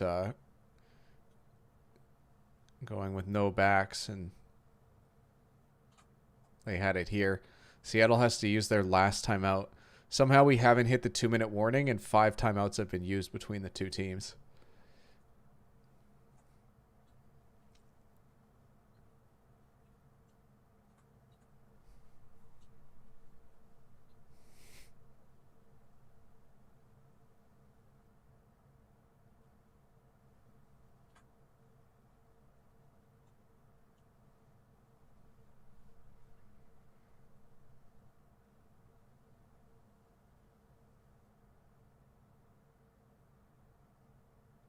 Why are they highlighting he got 0 targets since? Like, is it possible he's not open? Like, do you know what I mean? Or he's getting double covered and there's other opportunities? I don't understand how that's like, oh, they didn't do X with a good player, therefore it's wrong. Like, it's just, I don't know, just silly. This looks horrible. Is that intercepted? They're saying no. No. He's Wow. celebrating like he did, though.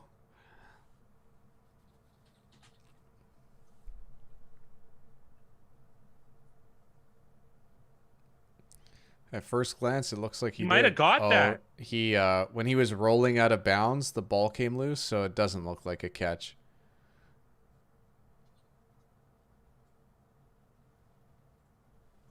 Yeah, it looks like it's incomplete.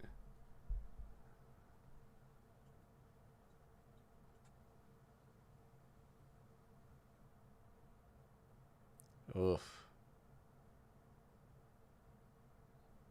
Marquez Callaway with a fair catch with like no one within 12, 15 yards of him.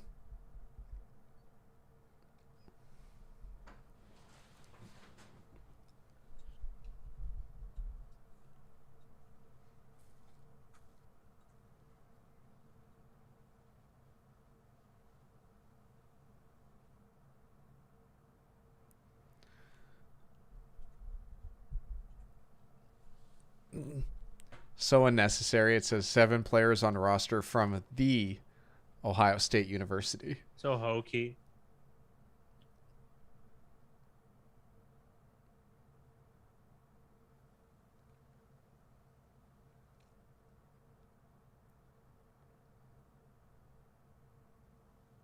That was nice play.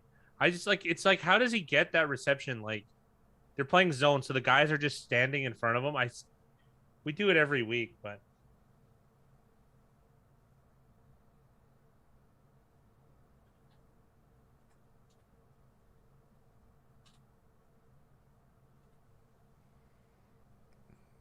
Two-minute warning.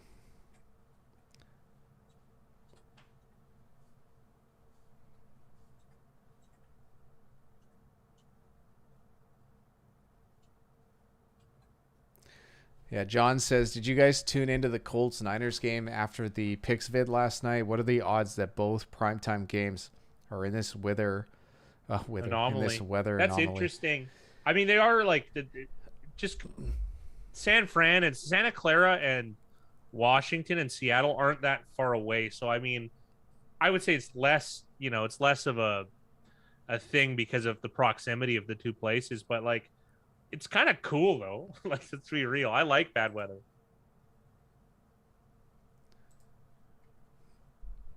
It hasn't seemed to made as much of an impact. Like, I don't think the weather's quite as bad. The Sunday night game though, to me, was so entertaining. Like, I was able to catch like the second half, I'd say, and that game was just great. I thought it was very, very fun to watch.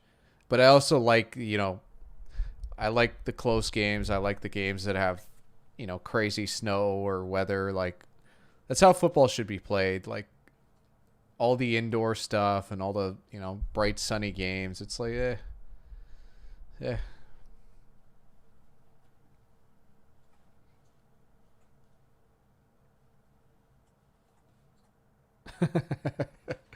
Mickey said, all I've heard the Sharps talk about is the Saints are off a bye and how smart Sean Payton is.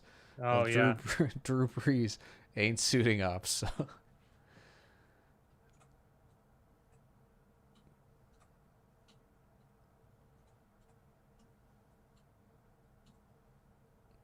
I'm just surprised with how they've kind of implemented Winston. Like,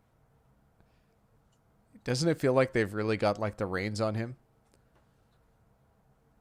Yeah, I guess so. I mean, can you blame them though? Like, this is the 35 touchdown, 35 interception guy. Yeah.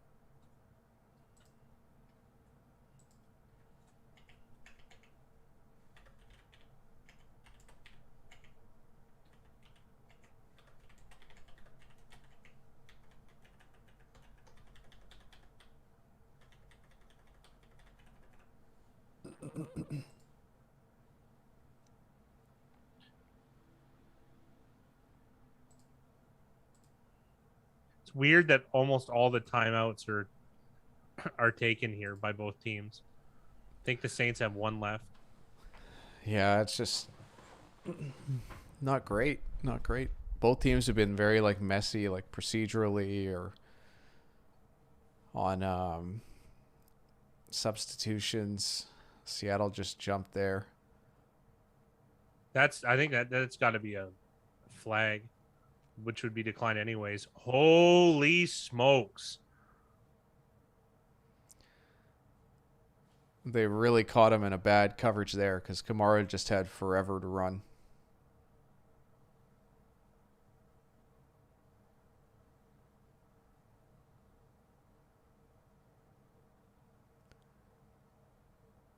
Diggs actually helping the Saints there by putting Yeah. such a big hit on Troutman to get him out of bounds. I have a question here. This always happens, again, going back to the same things. How are they always so efficient when they have to be? You Like know what I NFL mean? teams? Yeah, I just did the 2 minute drill. If the 2 minute offense works this well, why not just do the 2 minute offense? I've said the same thing, but like, I say the same thing about like sports like hockey. Like it feels like the ice can get so tilted for the last like 2-3 minutes of a game. How open do you have to be for the quarterback to drop the snap, pick up the ball, still do the drop back, and get the ball to the check That down? was so brutal. Especially when you think like the only dangerous receiving threat on the Saints is Alvin Kamara.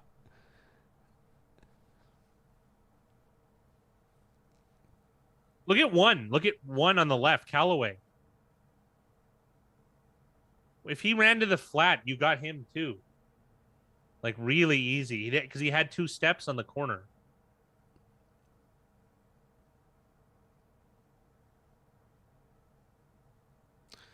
Well, the Saints get it done, and there's still enough time on the clock for Seattle to still put up points. Yeah. Playing the ozone defense. You might want to cover Kamara there. Yeah, just maybe.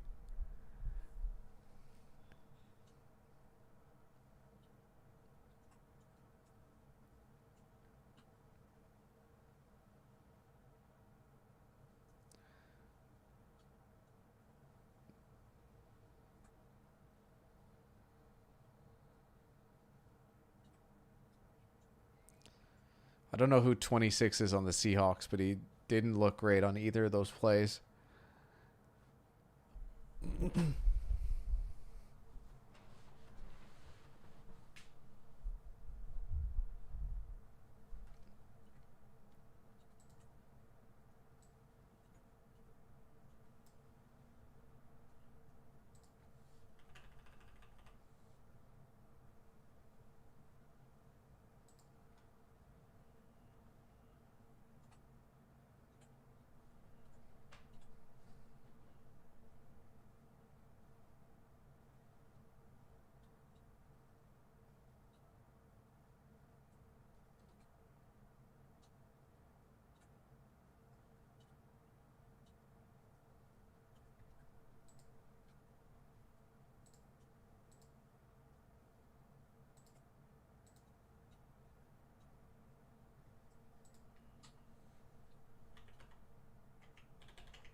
There's a flag on this last play. Holding on the offense. We're kind of getting to the point where it might just be better for Seattle to take a knee. Yeah, especially with this type of.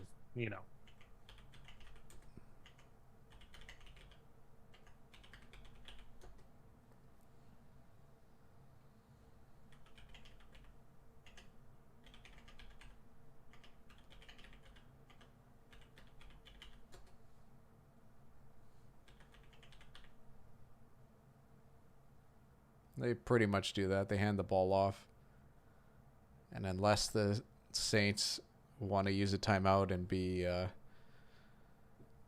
inconsiderate here, the Saints do use their timeout.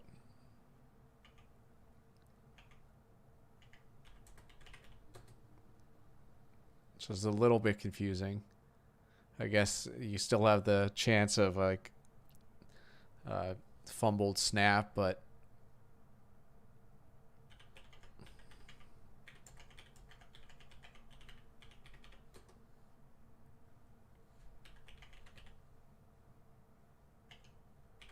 John Stacy with a reasonable request. Yeah, because I think he's in line to win this week. I think he's in second. yeah, for sure. I can definitely pull up the contest.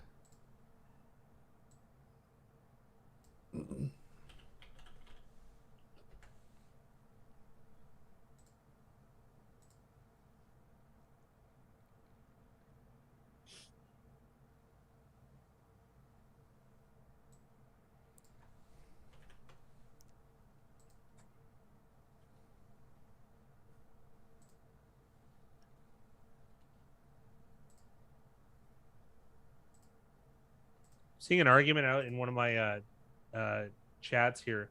What do you guys think the value of Derrick Henry is? How many points generally? I said half and at one at the most. And I'm seeing 7 being thrown around here a lot, and I find that absurd. Say that again. Sorry. What have people been saying? How many points Derrick Henry is worth to a line? Usually, I don't like doing that. I like using win probability, but for simplicity's sake, I think he's worth half to 1 point, and I'm seeing 7 a lot here. Oh, 7's way too high. Like 7's just completely off, and you pretty much don't know what you're talking about. You don't know what you're talking about. 1 point. Yeah, like depending on what the point is, like. Well, who do they play next week? They play Indy, and I just want to pull up.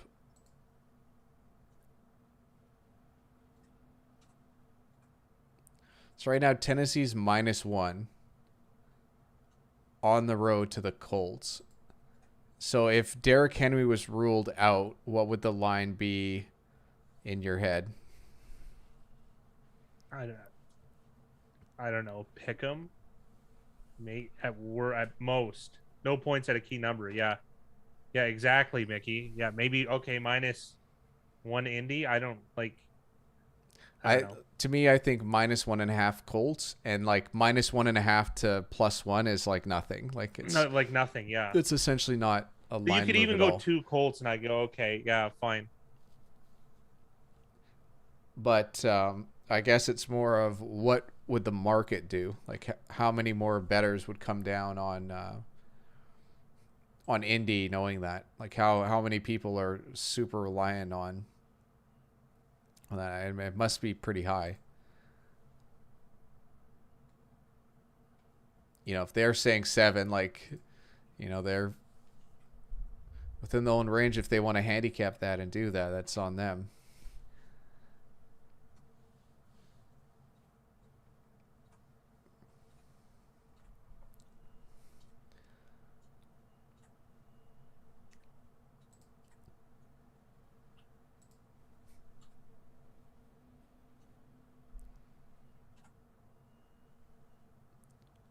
Mickey said he thinks it would be Indy -2, so that would be a 3-point swing, like a 3 like small point swing, which is 5%.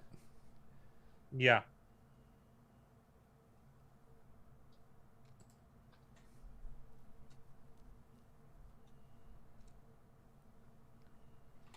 Percent's a better way of going than about like line.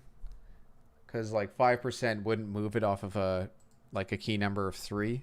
It like might move it off of like a 7. But that's pretty much it.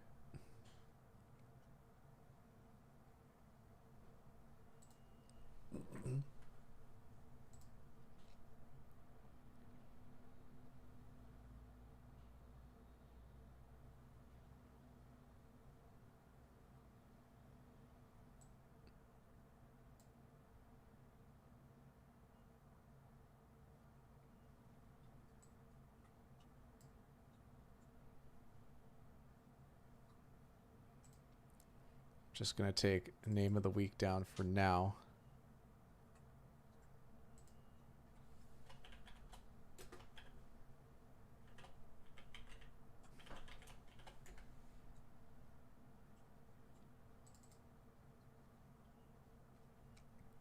Okay, let me refresh this.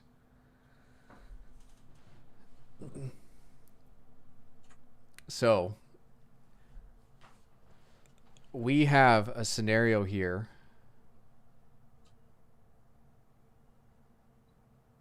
John, where you could win week 7. And that's if Seattle covers and the OU ends up being 43 or less. I can see here That's pretty good. That's pretty good. I'm gonna go ahead and stamp it. I'm gonna say JS715 is the favorite. Well, you would be wrong, fat guy, because right now the live line for this game I guess that's right. 6, yes. but the OU's at 37.5. So he's on pace for the OU if Seattle's able to cover. There's 3 guys in the race, correct? So win probability wise. No, there's technically there's 5 people in this race right now. Oh, right, the Seattle because if New Orleans wins, then one of the first 2 Cardona Misfits or Half Moon's picks wins. And then if Seattle wins, we have JS715, Cardona Misfits, Half Moon picks, Fat Guy's best friend, and Mud all tied. And look at this range. The OU's 43, 44, 45, 45, 47.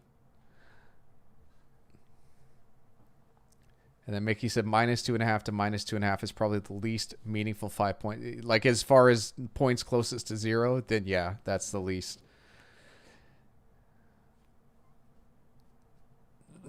I can actually pull that up and take a look at what it actually is.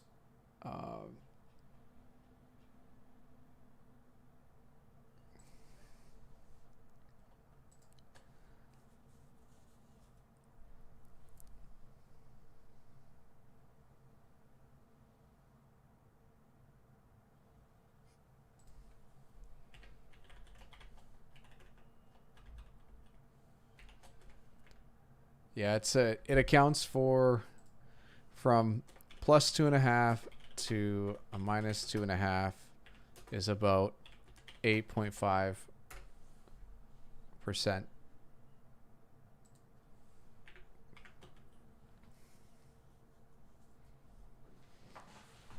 Yeah. Well, actually, you know what? I'll slightly disagree with Mickey because I think when it gets to like in the 20s, then it doesn't even matter. Oh, yeah, like anything. That's why I said like the numbers closest to 0, it's the biggest or the least. Biggest swing, but the second you pretty much get above 10 on either side. 14, Outside of 14, for sure, it doesn't matter. 14 is the last key number.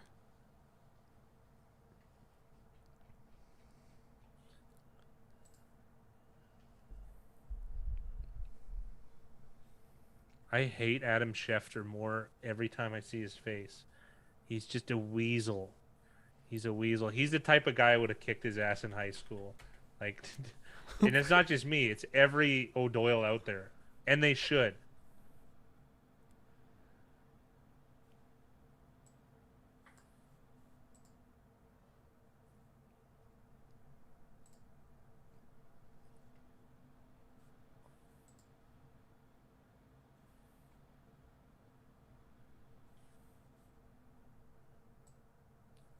Man, Booger looks like he's in shape. Good for him, man.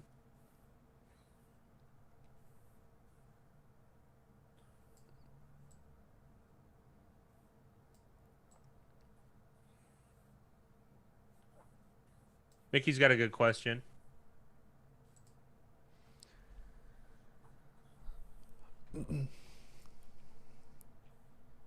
Well, we're going to get... There's 2 different answers, right? Because you're going to get... This is the home side.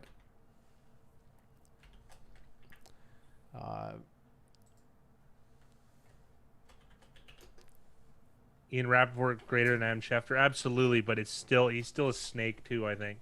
It's not as bad.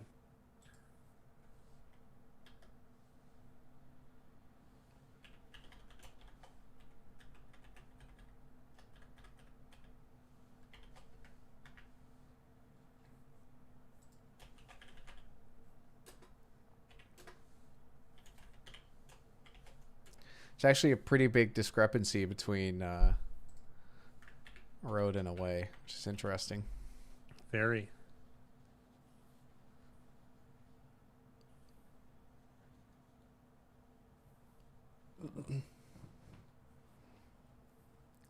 But I guess you can also chalk that up into maybe home teams that win bigger than road teams that win.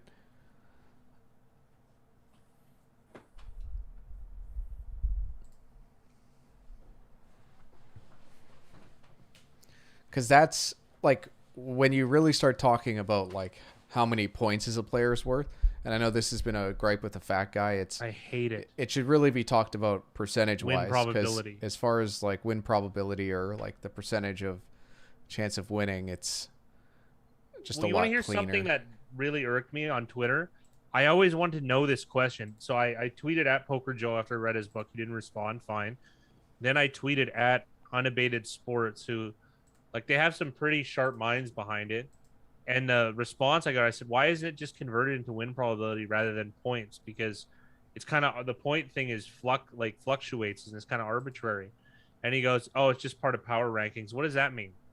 Like, I haven't got a firm answer on this. And I'm the only guy I've known aside, I guess I've presented to Big Ryan. He agrees, but that came up with this idea that like the point system is dumb. Like, it should be win probability. I don't think it's dumb. I think the point system is a nice way. It's too simple. Well, it's the nice way to start, right? It's a nice way to start handicapping. Okay. Yes. And yes. because really what it does is I know Mickey shared it from that one guy on Twitter, and like if you're gonna start handicapping, like you at least want some basis that's gonna make sense. And there's a lot of people even inside our own Discord that have handicap things that are completely, over exaggerated, let's say. And that's the danger, right? Because if you don't have like something like that point system can at least keep you in perspective on like where line, like what's an acceptable line to take, like, is it, let's say you really like the Saints to win tonight, but do you think they're going to win by 21 points? Like, no, like I always think that's a great question. But a lot of people would handicap, like there are certain people that you could ask that would handicap this as Saints win by 21. Yes, and yes. It's, we know one. Yeah, and that helps a person like that if they come to the realization that they can actually like, slide that down and be more realistic, then that's good. But still, it's not exact, right? There's no perfect science behind that. It's just a like rule of thumb to start from. I know even you and I were using something very similar to start out, and it used a scale of wins. So let's say with Geno Smith, the Seahawks, let's say they're a 6-win team over a 17-game season. Let's say the Saints are like, I don't know, an 8 or 9-win team, I guess, is where a lot of people kind of have them. Let's say 9. Let's be generous and give them 9. There's a 3-win difference. Let's say you give them all half a point each. So that's 4.5 there. And then is there home field advantage for Seattle? Probably. Seattle's probably like one of the, only places that have it.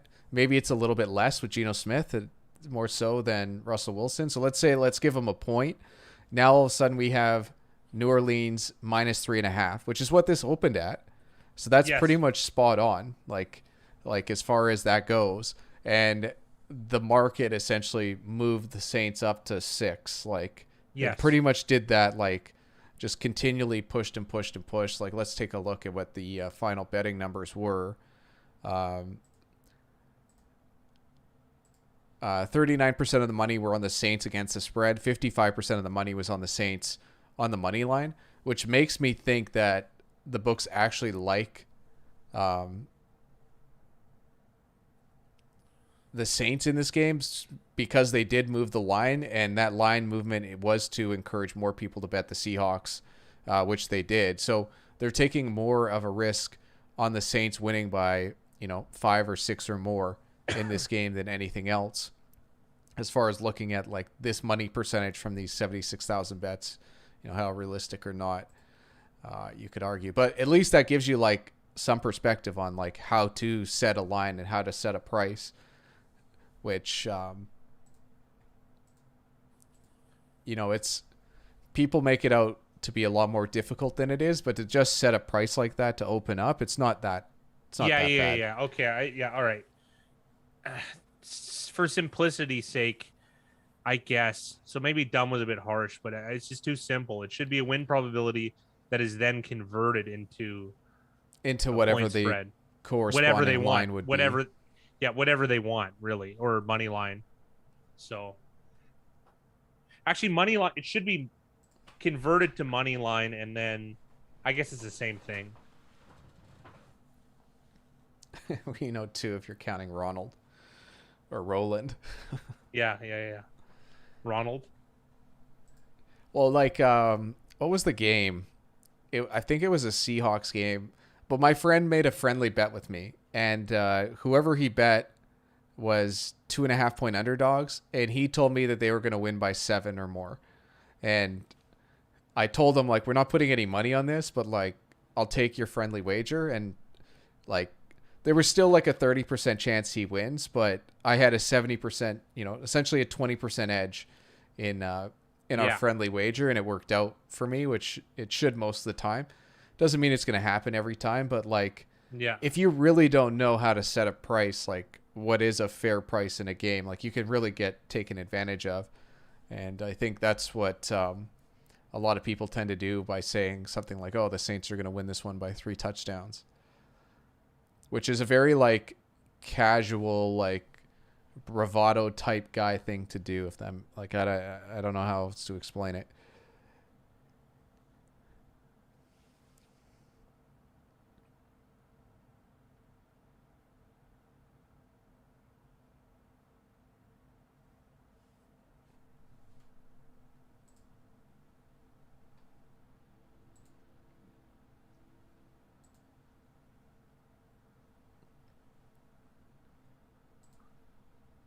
The big 3rd and 2 for them not to be like, not even have the option to run. You know what I mean? Incomplete. So puts the ball in the court of Seattle, because it looks like they've already decided to punt this ball. A lot of interesting 4th down decisions in this game, and so far we've seen coaches go 0 for 2 on the first 2. I hate to do this to you guys, but I'd love to see what the win probability difference is for this one. I should just pull it up and have it ready to go. What's the guy's name? Ben Baldwin? Yeah. I like this exercise from Mickey. Without having a clue of the conversion, I would give the Saints a 63% pre-flop. That's a fun pre-flop. Sounds about right. Pre-game, yeah. How does that calculate to a point spread? I think what 63% is off the top of my head. I think that's 4. I'll tell you right away. Yeah, you got it. At least what I've got. Or is it 4? No, it's 3.5. 63% is like 4.5 bordering towards 5. Oh, I thought it was lower. I thought it was 4 bordering 3.5. It's 4.5 bordering 5. Okay, that makes sense.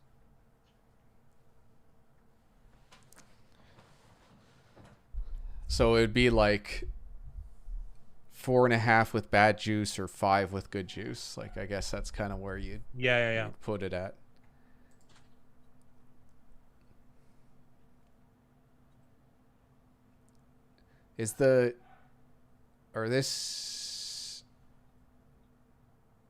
I'm guessing this Ben Baldwin bot is the 4th down one. Yeah. So they're now 0 for 3, because if the Saints went for it there, their win percentage goes up to 76, punting 74%. So that's that is what it is. Another thing too, though, like what Mickey just said, is that so much of sports betting is just math. Like, it's just understanding the math. A lot of people see like including Fat Guy and I, like, we didn't know off the top of our heads. Like, Fat Guy had a pretty good assumption, but like we don't know the exact answer. That's why we have this data to reference when we need to. But like knowing what the value is of all these different things really helps you kind of decipher where there is value what to bet on, what not to bet on, because really that's all it is. It's just a lot of math. People make it about like that they can like predict the future and they know what's going to happen. Like no one knows any of that stuff. Like that stuff is, you know, you're going to end up 50-50 most of the time and you're going to lose.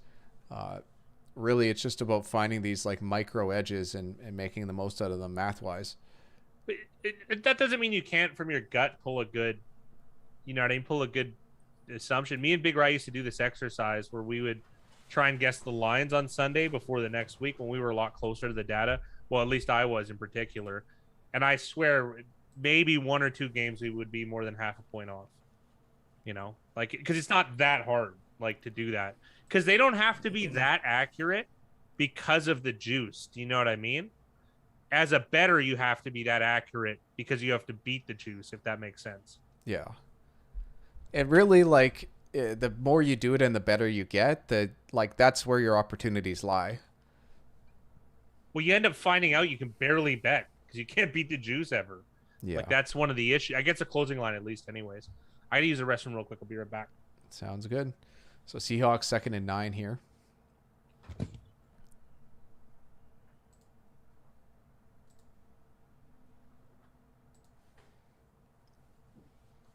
Motion in the backfield, D-line motions as well. Safety's coming down. They hand this ball off to Penny with just a terrible angle, and he still manages to pick up about 5 yards. Pretty much lined up on Cameron Jordan there, who just wasn't able to run him down.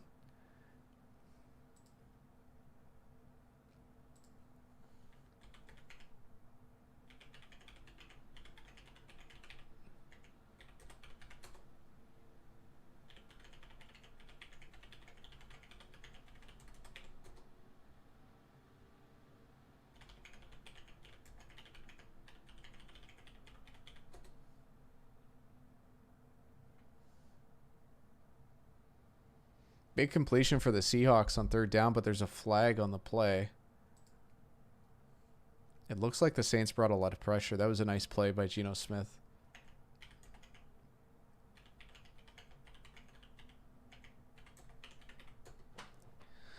Flags on the defense, so Seahawks pick up a 1st down.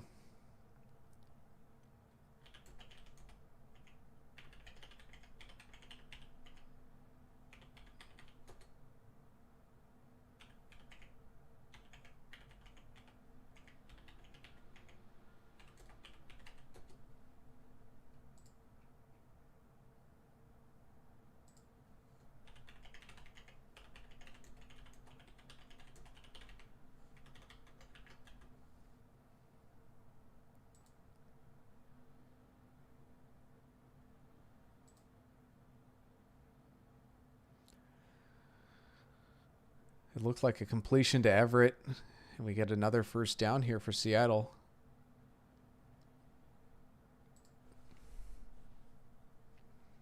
Raptors lose. Yeah, I saw they were down about 8. It's just been tough luck lately. John, I'm gonna have to leave that question for the fat guy. He would know a lot better than I do. I know he has a poker solver, so he can actually put that through the solver and tell you what would be the more optimal play to make. I have no clue. Oh, Josh, you took the Raps at 13-1. Was that a live bet that they were like plus 1,300?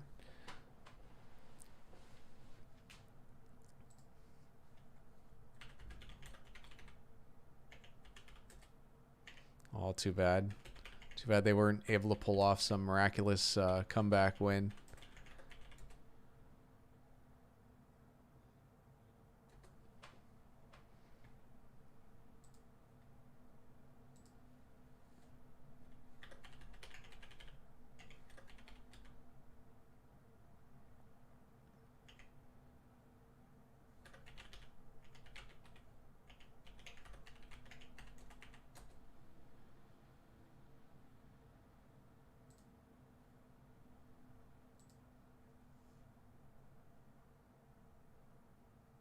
Play action.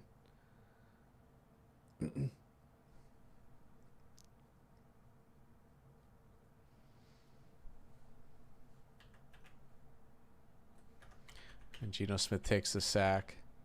It's always like weird when when you get that much time back there to make that throw.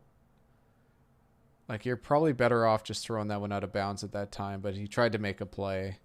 Just Geno Smith, the one thing that a fat guy and I really didn't like about his game was his pocket awareness.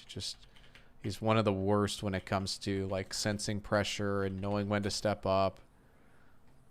It's hurt him so much. And he does it again. He makes a really bad read on this next play, takes another sack. So those are back-to-back poor dropbacks for Geno Smith.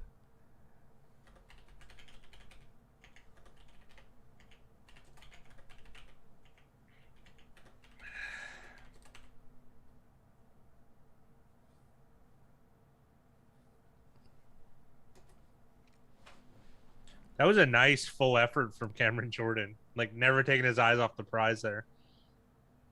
Oh, John Stacy brought up some poker stuff.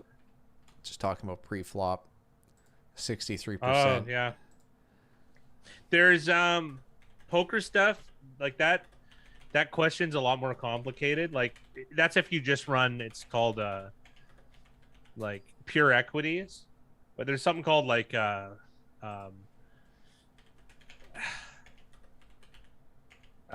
it's called robust versus non-robust equities. Like, you can't make a really strong hand with king nine as opposed to ace queen. Like, you can if you made a full house or 3 nines, but like 3 kings is very weak in comparison to 3 aces for with ace queen, and 3 nines are very strong, but 3 queens is stronger.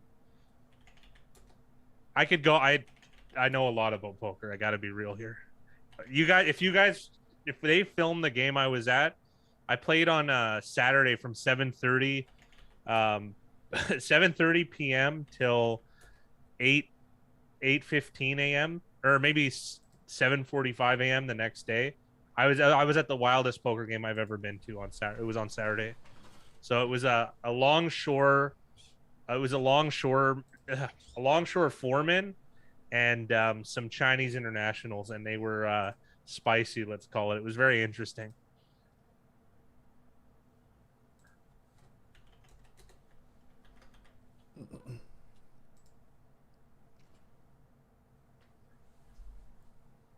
Only guy with white cleats, eh?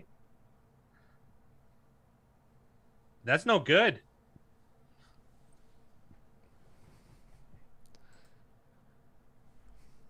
A promising drive for Seattle and just a couple mistakes, and they end up with no points. And the on the flip side too, it's going to be decent field position to start off with for the Saints. I don't remember Myers. Like, for some reason, he doesn't stick out as much as other kickers. How long has he been in Seattle? I don't know why I'm like. Let's take a look. I can't remember the guy before him either. It's just funny, eh? Well, they had Steven Hauschka for a long time. Hauschka, yeah. And Hauschka was so good for them. I feel like Myers has been fine, though. Like, he hasn't been, one of those guys that's been terrible. He's been with the team since 2019, and Myers was with the Jets in 2018 and with Jacksonville 2015, 2016. For a few games in 2017.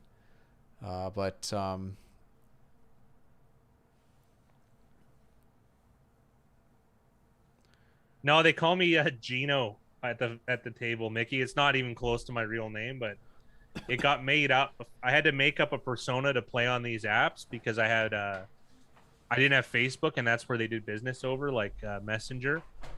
So I had to go by Gino, and that's been my name in that world ever since. It's just some people know my real name in those, but not very many. So it's really interesting. Yeah, I made out with some yen, John. I was up the most I've been up in a poker game since 2008, but I lost a bunch back around 4 a.m.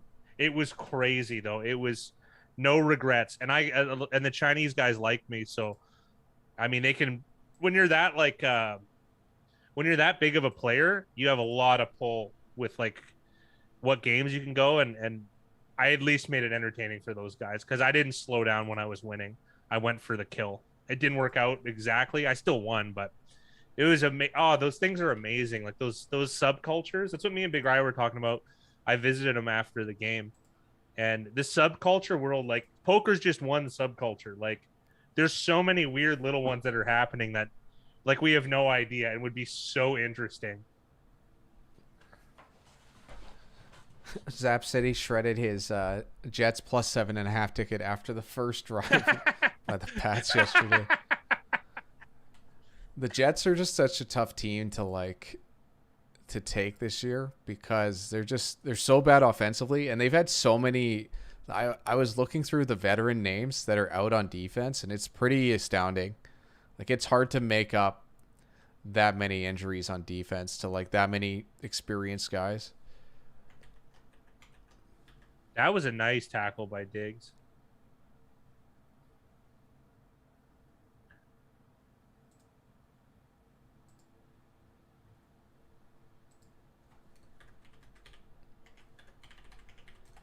Yeah, if you guys are interested in like weird poker stories or details, I doubt you are, but hit me up on Discord and I'll tell you all about them. It's really fun. It's a fun it's been a really fun subculture in like the last 2 years for me, at least because of the situations that we're in. 80% against the spread is unreal. Like that's that's like everything's going your way in a year. Like, Oh, that's you just can't unheard even. of. Oh my good. You know what? You know what that reminds me of? That I was trying to look.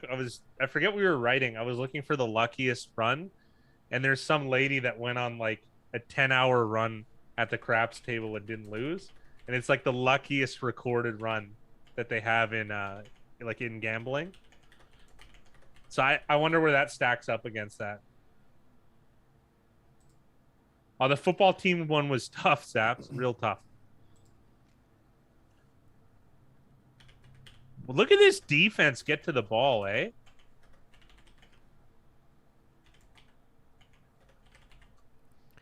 It just feels like both of these offensives have been very like one-dimensional, like very, very basic. They can't really get it much going.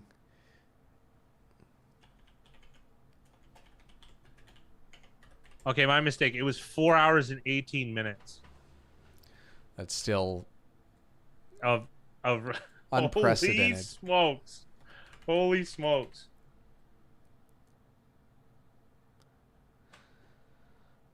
At the same time, though, like it's got to happen to someone somewhere. Eventually, like yeah, with enough trials, right? Yeah. How many casinos are going, and that's also like one of those stories where the casino wants that to get out. Yeah, they do. Like, Yeah, they totally do. It's like Fat Guy has a trick where he would pull out big bills and pay back people very loudly. No, that's whenever I had to owe a debt, I made sure as many people were watching, and I would pay them in like 20s so that it would like the moment would last longer. Like I used to take parlays, and I owed this guy the first week I got killed for like $1,000, and this was a long time ago, so that was like a lot of money. So I owed two guys $500. So I was at the casino the night before. Oh, here we go. Drop. Oh, wow. So it was I worked at a warehouse at the time because I was starting to rebuild my bankroll, and I paid out both guys in front of like 25 people in 20s each, and I had two bundles set up, and I did it like really slowly, like 1, 2, 3, 4, 5. That's 100. 1, 2, 3, 4, 5. That's 100. And then the people that bet on parlays with me, it went up like 5 times that week. And for every week they're on. The only problem was for the next 11 weeks, no one won once. Like, I think one guy hit a 2-team parlay once.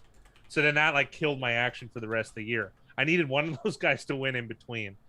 So it's so strange how the human persona like makes financial decisions, especially around gambling. It's amazing.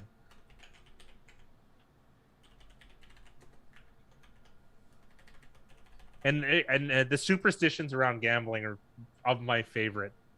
So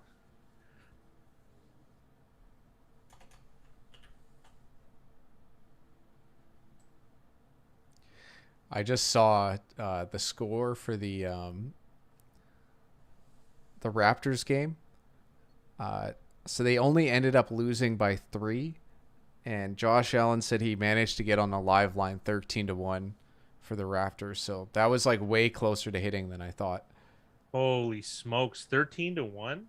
Yeah, that would be very, very nice. What's the last 13-1? Oh yeah, Illinois State against Notre Dame. I think that was the one they won. Or not Notre Dame, Penn State. That's who it was. Illinois State, Penn State. 13-1. And that was like 13-1 a retail price, right? So I guess so is what Josh Allen bet on. God, that would have been a good sweat.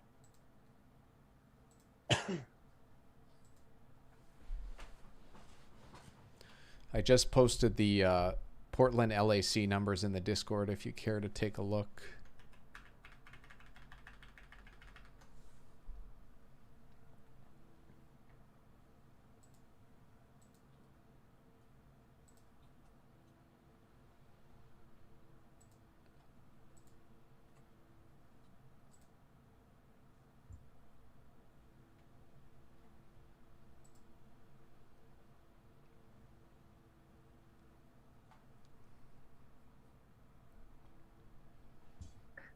I love the optimism from John Stacey. Not one hit the parlay pool I'm in this week either. Going on to a week 5 pot next week. I need 4 locks bad. I love the term locks. It's such a whatever the opposite of I guess I don't know what it's so hyperbolic that I like lock. It's such a funny thing. Well, you know what's so funny is like I don't know how many people are in this. I'm guessing at least 3, probably a lot more than 3. And it's 5 weeks in a row where not one person has managed to win it. Like it just shows you how hard and how unlikely it is to win in parlays. Well, it's a lottery ticket system. Yeah. It's with similar commission.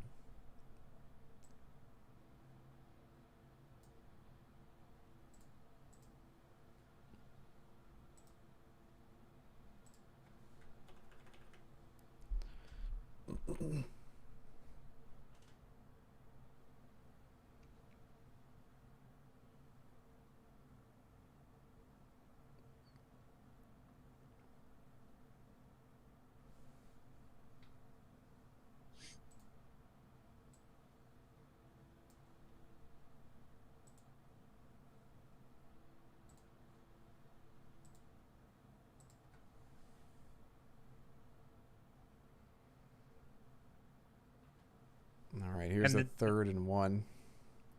The only points the Saints have accrued are kind of on that like broken play almost. Well, it's like the Seahawks is the same. Like they had the Metcalf touchdown. That's been it. Sorry, I meant Seahawks by that broken play.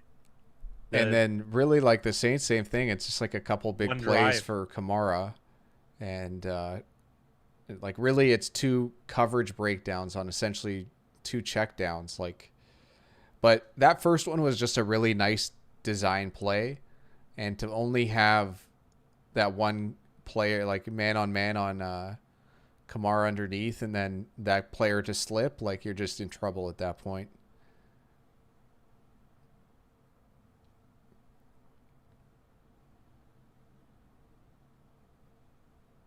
$15 people pots north at 1,200. That's healthy. That is healthy.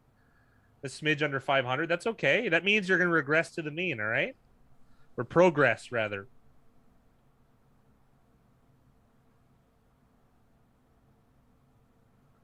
What lines do they use? I really like those contests where they have like bad lines. What lines do they use, John? Because you might be able to just use like you just bring up Pinnacle and you match them up, and wherever the line is inefficient versus Pinnacle, you just take that. That's what I tend to do in those types of things.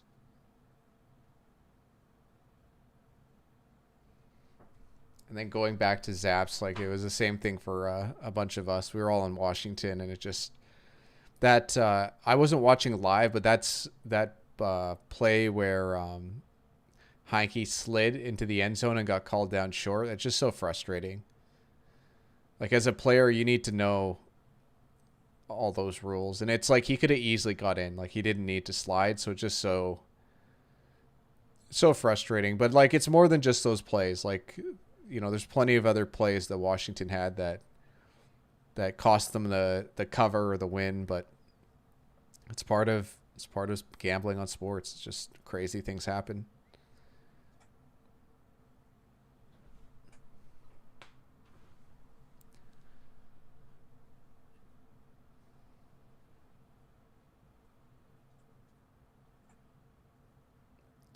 All right, so this is where this fourth down bot is just absolutely terrific, but I don't think it gets updated. Like it might be a minute or two before we see. It's But still this is amazing though. Like,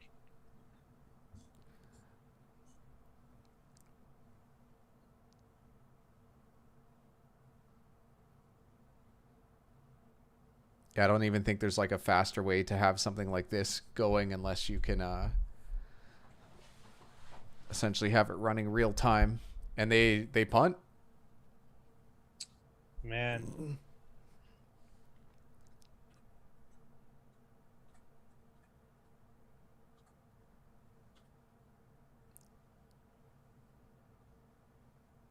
I love that camera angle, don't you?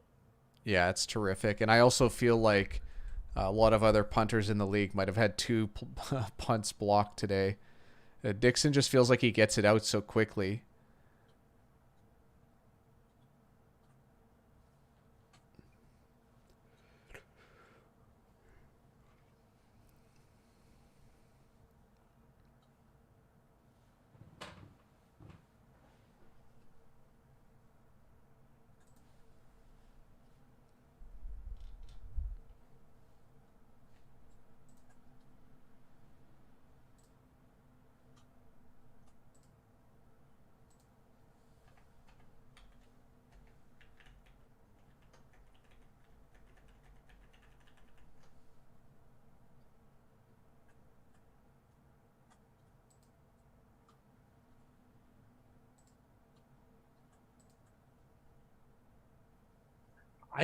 You know what I hate? These stupid casino advertisements. No, it's not British advertisements.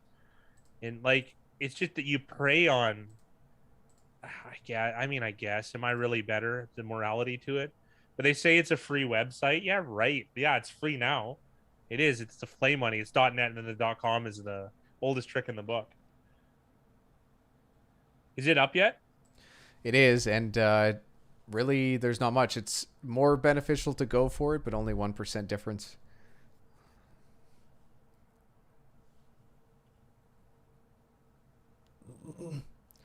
A 0.7 added to the win probability if they do go for it.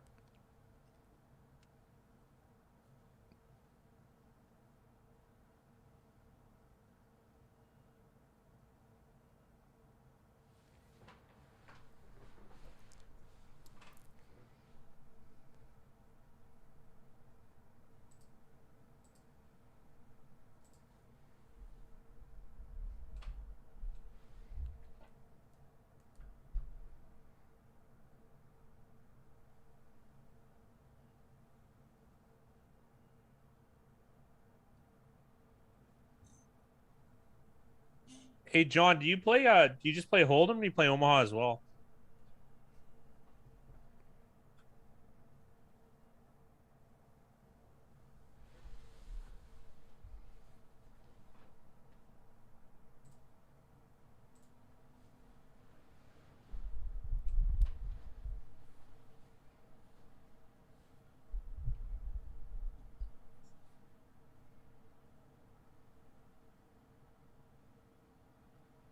Man, this guy is crazy good in open space, eh?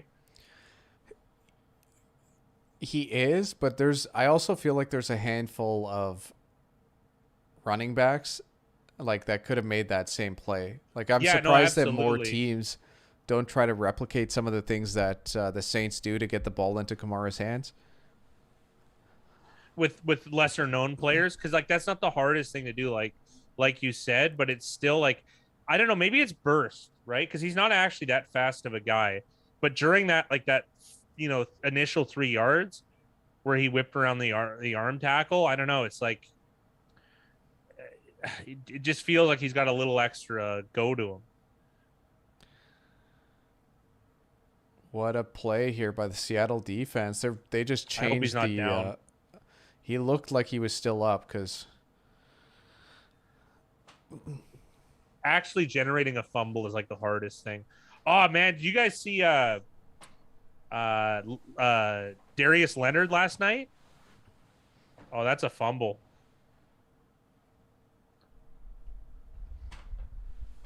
bring me up to speed on Darius Leonard cuz I there's He nothing that sticks he out to me. punched a ball out. That fumble he created. I don't know who it was against, but he like Peanut Tillman punched it out. I was overjoyed. It was awesome. They were talking about that on the broadcast. Now I remember. For some reason, I thought you said Floyd, but you're talking about Denarius Leonard, right?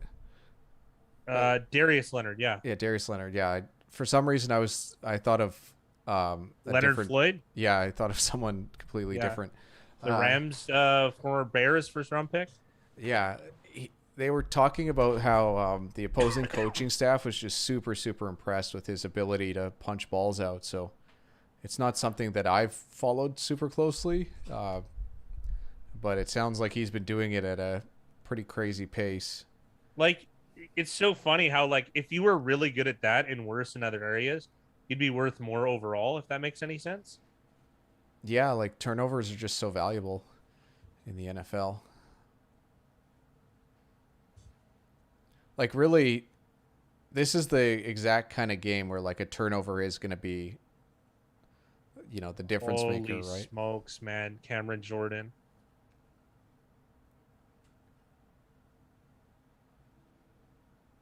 You know what I like? I like well, I want to see this play first. Oh, that was just Demario Davis. Holy smokes. Yeah, he just And caught didn't the Jets just give him away too?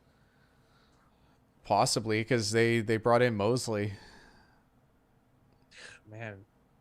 And I'll admit Mosley's awesome, but he opted out last year. He was hurt the year before. Like, And he's hurt that's this going to year. affect you. He's hurt again. Yeah.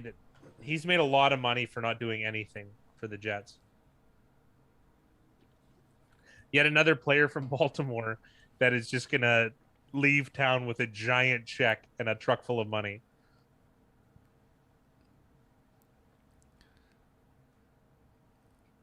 That's why player development's so important. There's so many facets to coaching. Like, I've been saying the Browns coach is the best coach in the league this year since the start. I still believe that, but it's not in every facet. It's just because his decision making has been so excellent. I'm not sure where the Browns line up in terms of player development, right? Like, that kind of remains to be seen. It's hard not to give that nod to, you know what I mean, the Baltimore Ravens in that department. Because just look at the price tag all their players fetch everywhere else. And those are guys that don't even have big stats too, right? So, and drafting, holy smokes. Wow, that was almost intercepted. Yeah, Swain did a pretty good job to at least hand fight at the We're top ushered of out of bounds, yeah.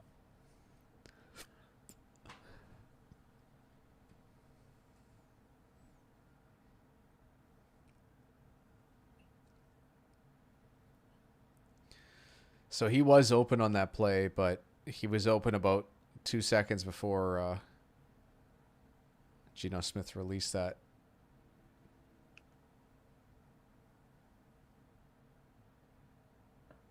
And a nice 50-yard kick on not the That was a greatest wobbler, conditions. Like, yeah, but the conditions aren't great, so it's yeah, that's true. He did well for what they needed. What's the difference? It's on the box score. It's in. Yep.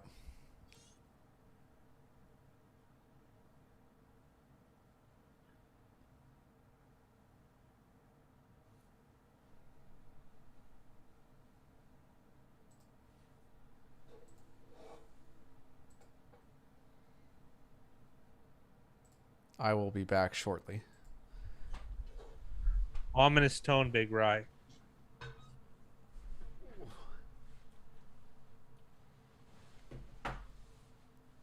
I like these types of games, these dogfight games. It's pretty interesting. It's unfortunate though, like, you want to get a touchdown really off that a possession like that, or a turnover rather.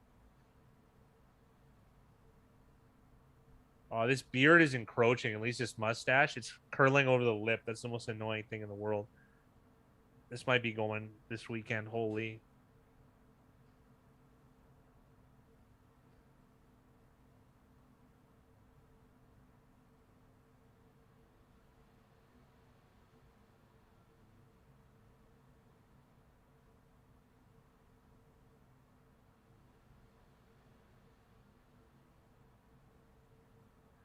I'd like to know what the like how much a good kick returner, say you had the best one to the worst one, like how much of a difference is that actually? Like it's obviously in like the tenths or hundredths of a percent, but I'm still curious about that as well. And who's considered the best returner, and how do you gauge that? Maybe it's an untapped thing that I'm underestimating, or the league is at least. Because there's a lot of really good players that could return kicks that aren't.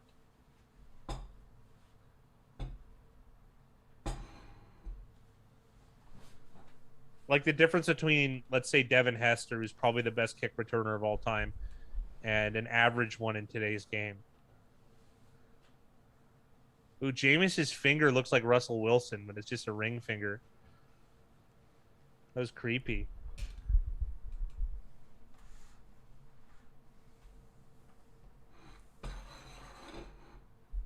So live line is Saints -3. On the money line, Saints -208, Seattle +174, and the OU is set at 30 with a little bit juice on the under. What price did you get, Big Rye? I have 41 or 42 at on the under at even. That's nice. Yeah, it's looking good so far, but who knows, right? Crazy things could happen. I like this. I used to think returners were a big deal back in the day, but it's faded these days. Surprised to see Ruggs returning. I didn't watch that game. I didn't know he was, but I kind of like that though. Like, why not? Like, why not get use of him? Like, think of a receiver. I was looking at something about Brandon Ayuk.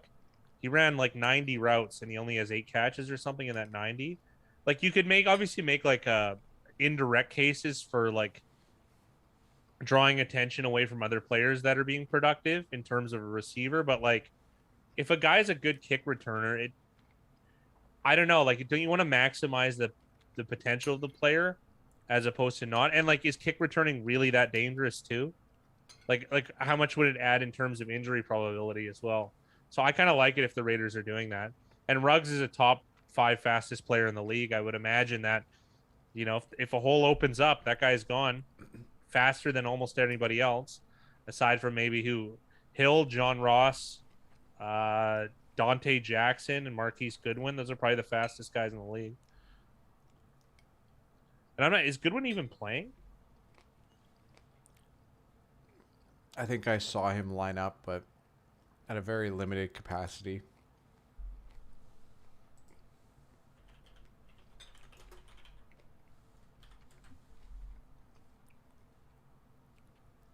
He's the it says he's wide receiver and kick returner on the Bears. Yeah, he has very limited stats on the Bears here. That doesn't change that this guy is lightning. Even though he's almost 31, he is a fast man. I'm surprised he hasn't taken the Tyreek Hill up on a race. I'll take Goodwin in 100-meter all day.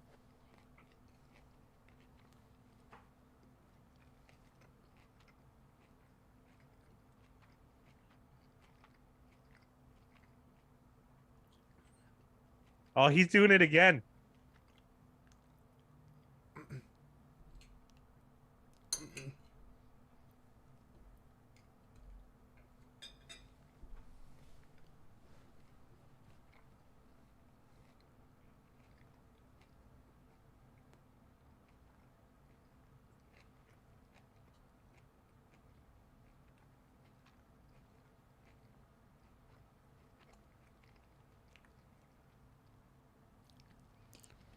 I have no problem with that play. Like, if they want to double Kamara, like, wouldn't you rather have Winston running the ball or someone else making plays? Like, it's pretty safe, like that run too. Like, that's like as safe as you're gonna get it. mm-hmm.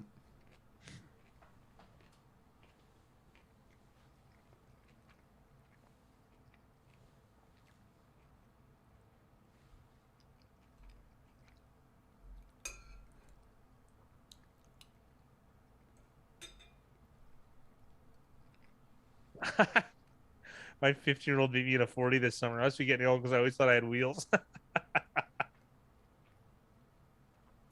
Oh, imagine that moment. If you actually thought you were going to beat him, imagine that moment. Oh,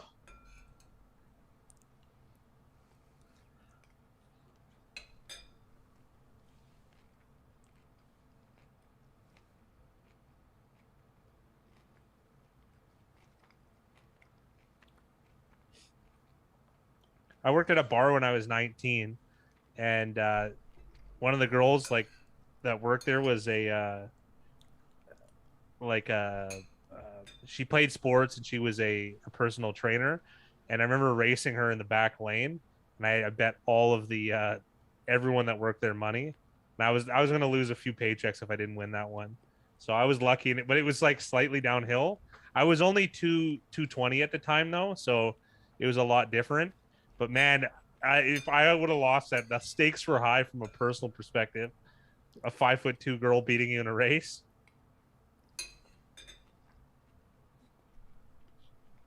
Drew Brees is coming up in the Manning cast. They probably would have wished they booked him if they had such negative results with Marshawn Lynch.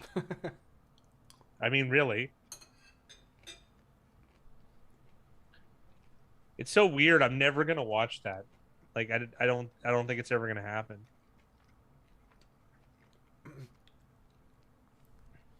I'm the opposite. I actually like it, but I like it because I'm willing to put up with some, tomfoolery to just get like a little bit of insight. Like, I was watching some highlights of what they were talking about, and one of the things I really liked was Eli Manning was really talking about how much of a big deal announcers make of halftime adjustments. And he essentially said, like, with these new stadiums, you're lucky to get like maybe 2 or 3 minutes to sit down, which is like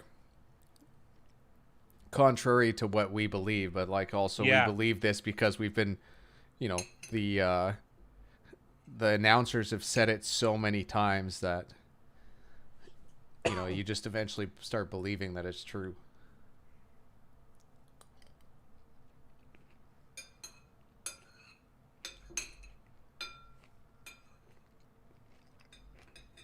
Wasn't Kyle Shanahan the one who had those like pre-adjustments already set up? I think he was. I'd like to look at that and see how well they've done in the second half by comparison. Well, they always talk about scripting plays, which I actually think is actually a real thing. Yeah. Especially to start games. But like if you're scripting plays, like I feel like you can also get, there's things that you can kind of set up and then take advantage of later on.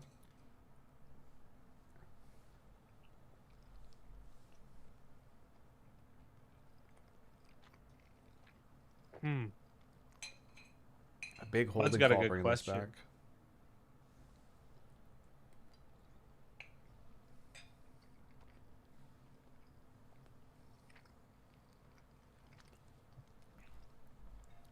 I'll take a look, see if I can see anything.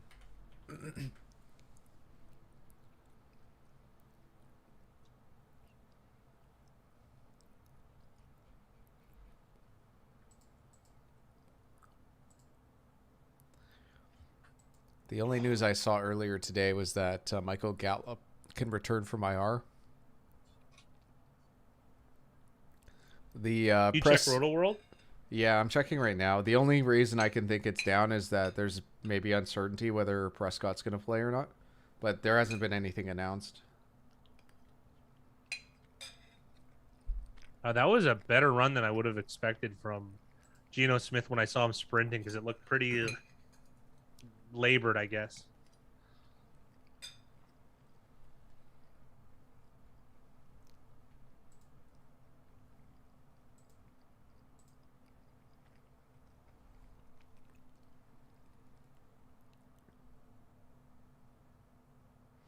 Patrick Peterson was placed on IR by Minnesota, but that was on the 18th, so And that that's old news. wouldn't do much anyways. They also traded away Stephen Weatherly today.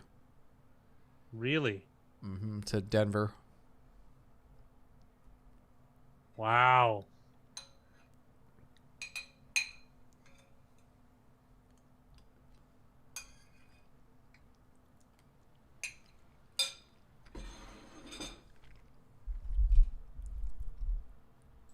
Weird. Will Fuller's hurt too. I just found that out. I'm shocked. That's hardly news. Thanks for assessing my sarcasm. I doubled down. Yeah.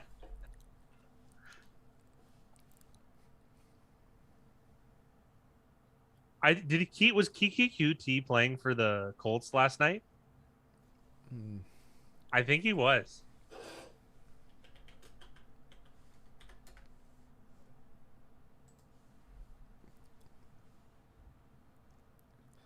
Yeah, he also had a target and a reception for 5 yards. Whoa. And he played 4 snaps on offense. Yeah, I thought I saw him, and I was like, I thought he was done. Oh, he's got one of the best names I've ever heard. Kayvon Taney. That's a cool name. And there's an apostrophe after Key. Oh, that's Kayvon Taney. It's a fun one.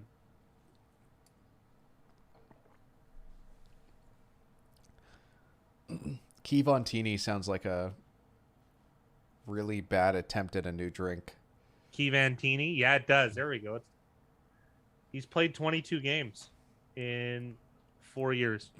He's good. He's a talented player when he's healthy and can play. It's funny, yeah. Just hasn't translated.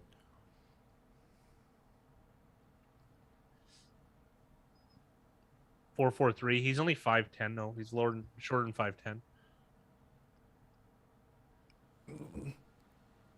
Well, even like, who was the Antonio Callaway for the Browns who was suspended and then I guess suspended again? Like, I can't remember exactly what his standing is, but like that's another guy like Kiki Cutie that you kind of expect. Those are the guys that are going to get chances like at the end of rosters for teams that need that depth. Yeah, I think he was Callaway's an interesting one. He's closer to he's like a really small or poor man's Josh Gordon.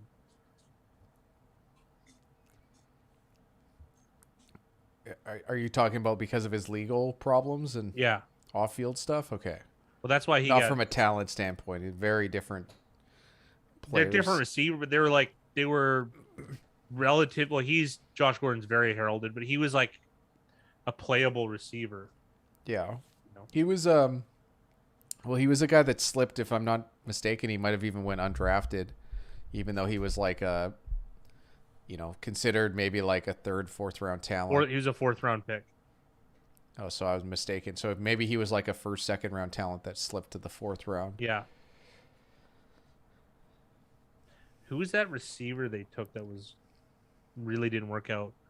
Baylor, Corey. 1st round pick, the Browns. Traquan Smith and Jameis Winston fighting on the sidelines. Always good. Is it Corey Coleman? Oh, that's the Browns wide receiver that they drafted who was I was just thinking of another bad one. There's been a lot of bad receivers that have been drafted over the years. Like just a lot of guys that had high expectations. In the 1st round, that really didn't turn out. And then meanwhile, like DK Metcalf's a guy who's just like pretty much every team went, we don't want him. He can't run any routes. He's an insane athlete, and we should look to develop him rather than like write him off. You know what I mean? But there has been a lot of insane athletes that get drafted way too high that are just terrible. So like that's true. It happens, right? Like it's.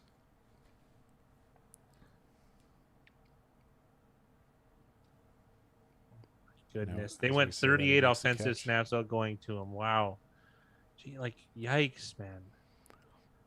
I also like when they talk about like, oh, he only ran 3 routes. Like the guy doesn't know how to turn and change direction. Like, yeah. I always think that was funny. Yeah, he only has a gait that runs straight. Yeah.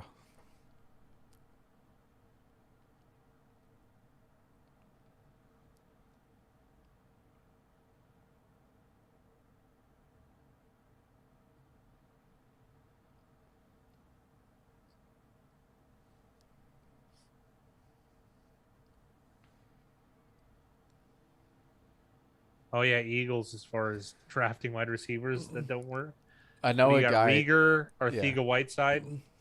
Uh, Rieger made probably the catch of his life on the weekend, where he like went up, got the ball at the top of the apex, and beat out essentially three defenders to the ball, and then managed to score a touchdown. It was pretty crazy. Uh, but I know Jay's talked about it before in the Discord. Like that's a guy who's not very well liked in Philly from fans at least. A lot of there's already look at the play clock. We're already down to 19 seconds. Two or three of the guys weren't even in the huddle when they broke.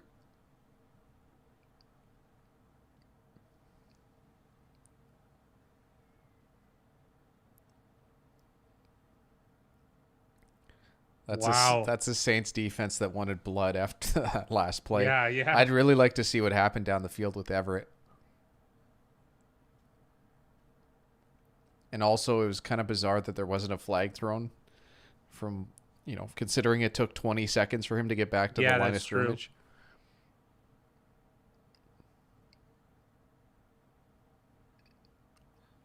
What a weird spinorama from the Demario Davis contact.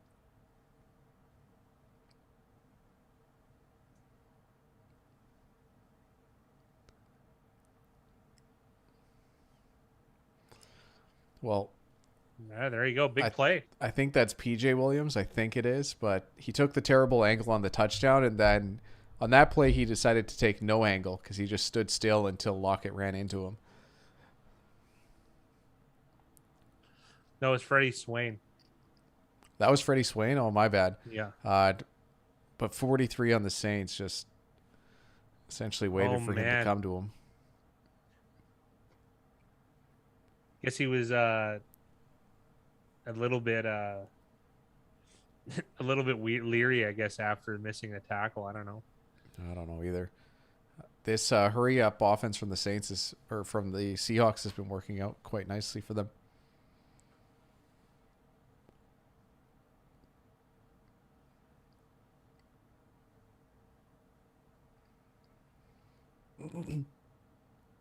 I tried to Jay and Dan is a Canadian sportscasting duo, and for some reason they've just dropped Dan completely, and I couldn't find any information on the internet as to why.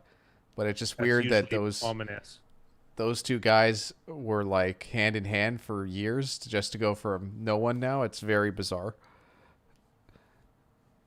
But I don't know what that means. Like, you figured if it was something that bad, it probably would have gotten out, but wow, maybe it will. Yeah, that's a good point. Maybe he was tying ropes to doorknobs and something bad happened. Who knows?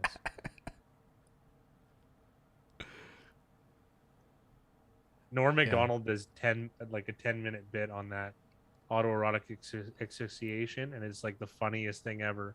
I didn't find it funny. Sack. What? No, I didn't find it. John Stacy's saying that he drafted Miles Sanders for one of his teams. It's like they purposely don't want him touching the ball. I saw a clip from the Eagles sidelines, and Miles Sanders was a part of it, and I was just very surprised.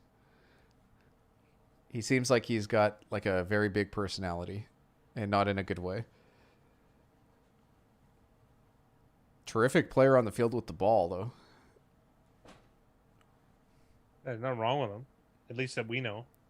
That's no way. So that sack leads to a longer field goal, which takes down their probabilities of making it, and unfortunately for Seattle, they don't.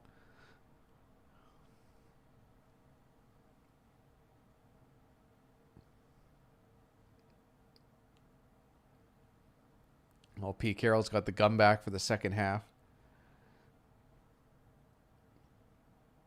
Another unemployed kicker. Yeah, if he keeps missing kicks, like, kicker's such a weird spot. Like, there's not very many good ones, and it feels like it's just a carousel. Like, I don't really like, how much is it going to really improve just bringing in another guy who is, maybe technically not as good. I air blew it. Yeah. That is like the most unfortunate name for a kicker ever. I Like love there's it. no way. I love it. I found it's so amazing. Jay wants to get rid of kickers altogether. That's interesting. I don't hate it right away. I got to be honest.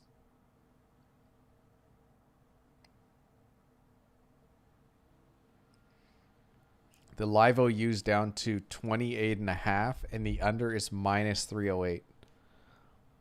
Is it safe to say you're safe? It's looking good.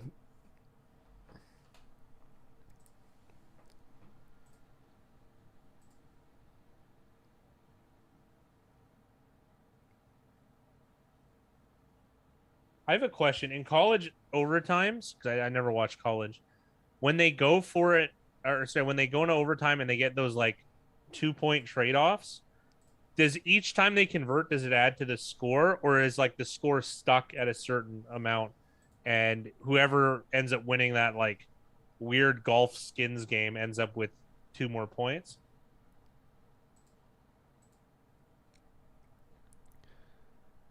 You got to say that all over again. I wasn't fully listening. You're talking about like skins golf, like playing by the hole? No, I was talking about college overtime scoring because they do these 2-point conversion type things. Mm-hmm. Oh, it adds to the score. Thank you, Mickey. And I was curious if like they If didn't it counts add to the OU. Yeah, exactly, right? And it would, because if it adds to the score, it counts against the OU. Well, I was thinking the same thing about like the shootout in the NHL. Like obviously not every shootout goal counts towards the over under. That would be silly, but like It counts as 1 goal, the winning team. exactly. So like if it's 4-3, that would be 7 goals, right? Like a 4-3 shootout win.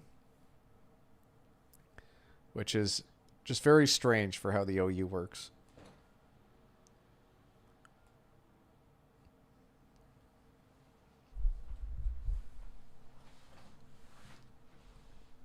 They had a 9 overtime game.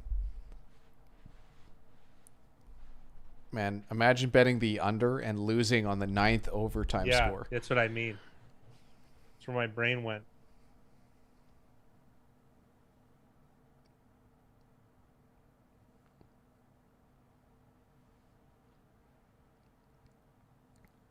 Man, big boy with the butter.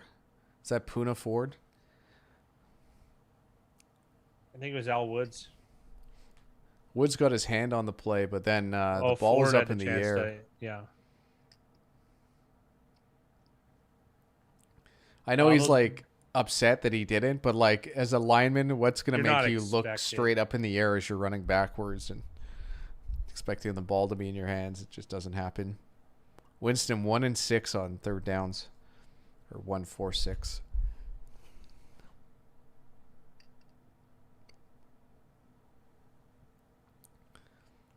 Whoa! Oh, that's going to be a penalty on Seattle. Is it on Wagner? That's what they're saying, but I didn't get a good look at the numbers. It just looks like he came from behind and just kind of like hit him with the helmet on the chest.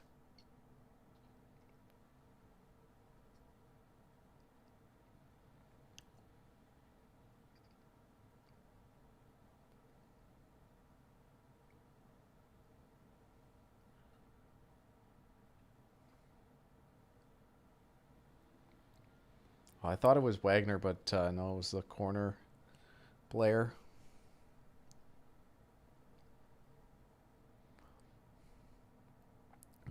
To me, that's just such a good play, like by the defense. Yeah, that's a tough one to get.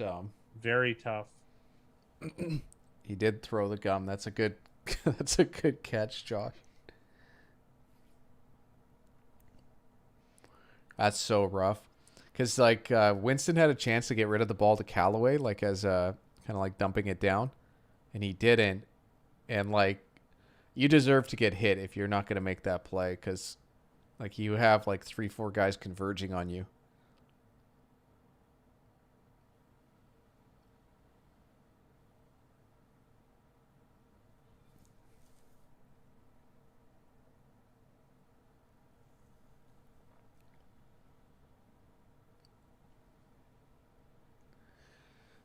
I also don't understand that too, Josh, like or John, why more people don't just knock the ball out.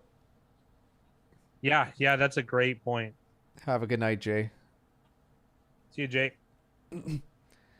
The it's just so tough, right? Because like as a kid, I think if you're a kid growing up, like you're just taught to hit guys hard. Like I know eventually it's gonna get like phased out, and like some of these younger players aren't gonna even do anything close to that. But That was so funny that like throw to the ground there. Like how like oh geez, like this play's blown up.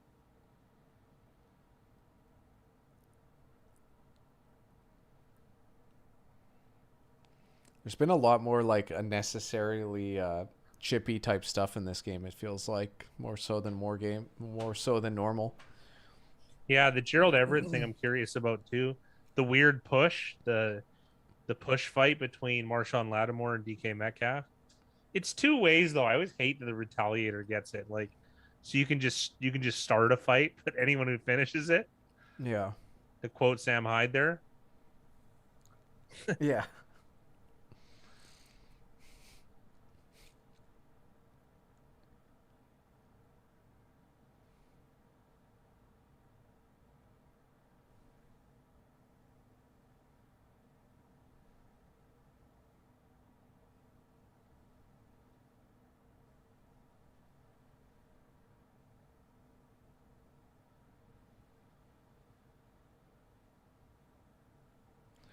Alvin Kamara has 181 yards in this game. It's more than I would have thought.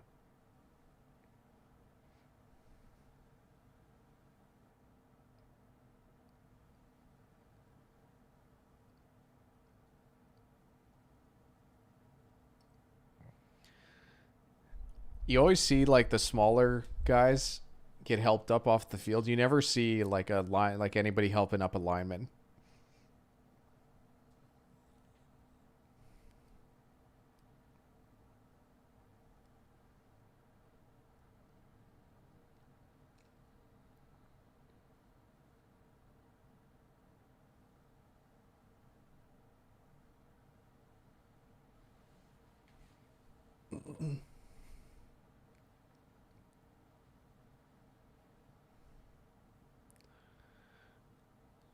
Traquan Smith's face there just looks like he doesn't want to be there.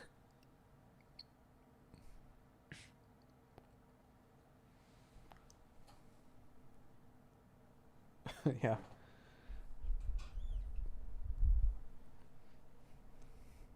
There's probably not that many players from either side, but definitely that Saints Seahawks playoff game.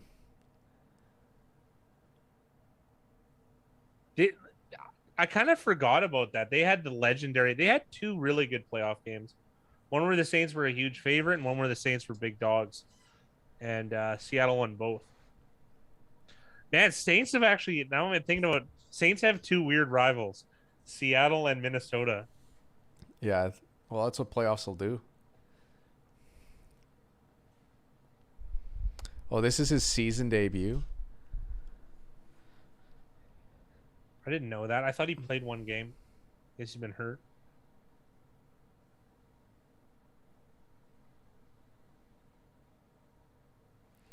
So did they throw a flag on there because he really didn't do much, if anything at all? They said it was pass interference on offense. Yeah, that's a rough call. Like he really didn't do much.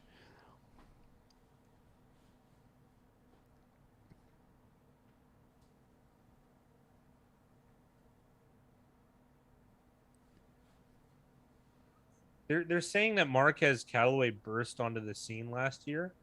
I don't remember him being like that notable. Well, he was kind of in the preseason at least. Like he was their clear cut wide receiver one, and it just hasn't. I don't know what the numbers are for any of the Saints receivers, but maybe the fact that I don't know that is a telling sign as to how this past game is going.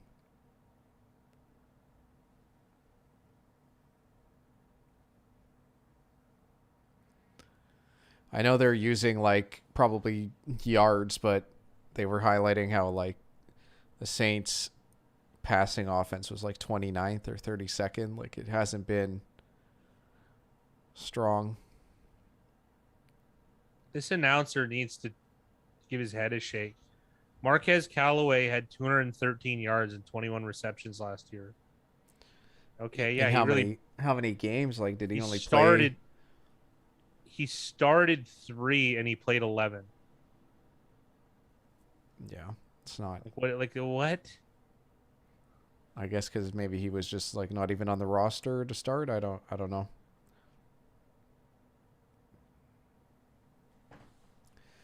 Mickey was calling for the draw, and we get a incomplete pass here. And we're going to get a field goal try from the Saints.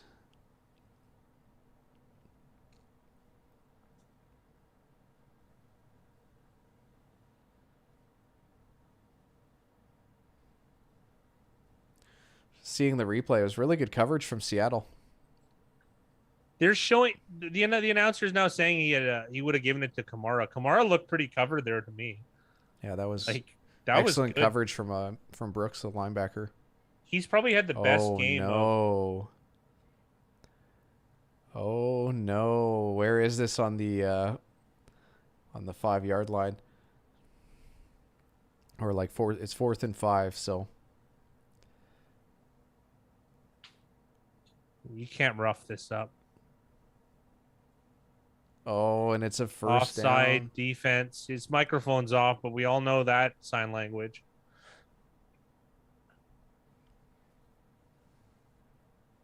Blue-eyed owl over there, or green-eyed, whatever those are. Ford jumped as well, so I'm not sure what happened to make those guys jump. Maybe one of the players yelled on the line.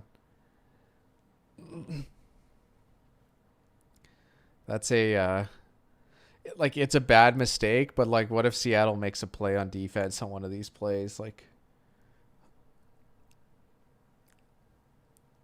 extra linemen on this play. That's going to very negatively affect your win probability, though. Oh, it's not good. Oh, nice catch by Callaway there on the sidelines. Oh, that's fantastic.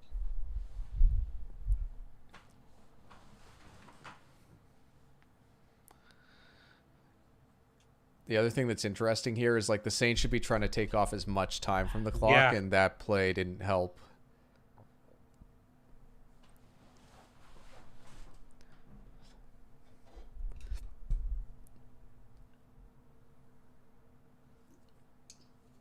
Throckmorton, what a fun last name.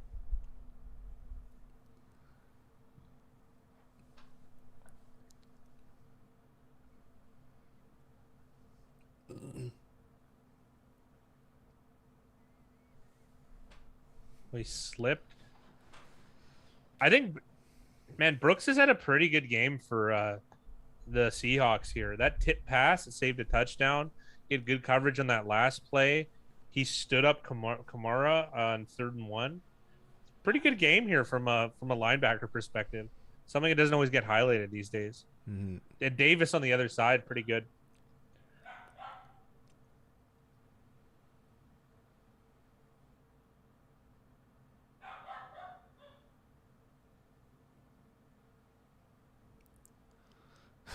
Holy smokes. Winston pretty fortunate he didn't step out of bounds there.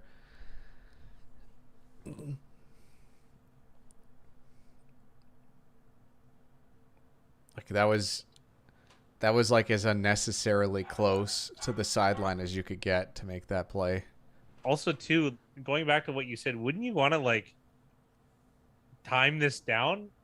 I don't think they've made much of an effort to do so.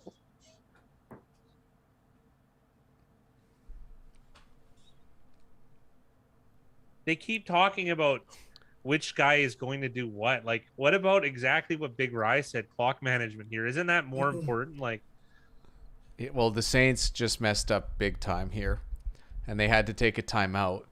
So they came out of the huddle expecting the ball to be placed on a different like spot. Hash. Yeah, and it wasn't.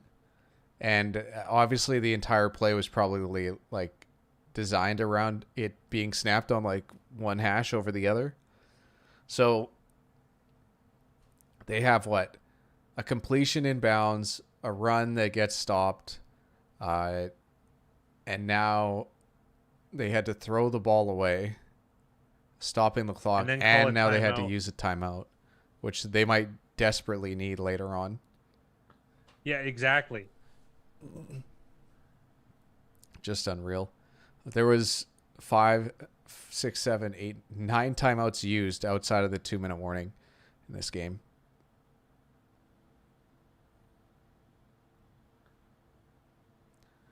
And it's a sack. So this will take it down to the 2-minute warning. The Saints have essentially an extra point try at the other side of this, and then Seattle's going to have one timeout to Geno Smith drive for the win. Oh, I don't like the chances, but they got a chance. It's football. Hey, he did 98 yards cold off the bench against the LA Rams defense. Anything's possible. Yeah. This is where Metcalf and Lockett have to, make one of these big plays.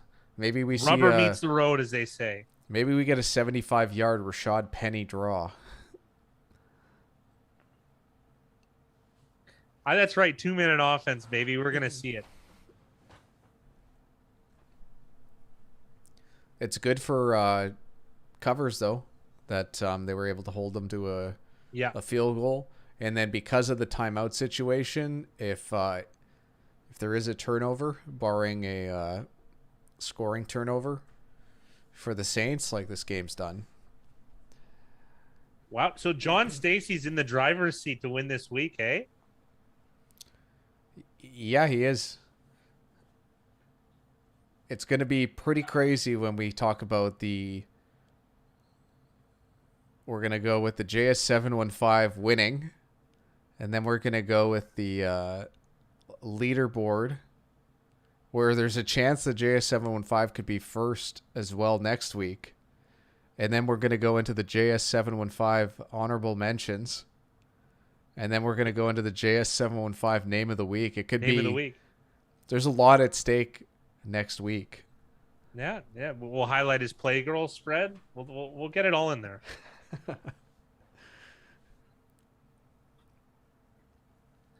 I'd like to see the demographic of women that buy that publication when it was around. I'm assuming it's not around anymore. No, we took the wheel out. I went closest to the pin. So the only way that we get the wheel now is, let's say, if the total finished at 44 and you have 43 and someone else is 45, then that's the only way we're going to do it. Or if there's like a tie on the OU and it's exactly on. We're still going to spin the wheel once in a while, but it's not as likely as it was before.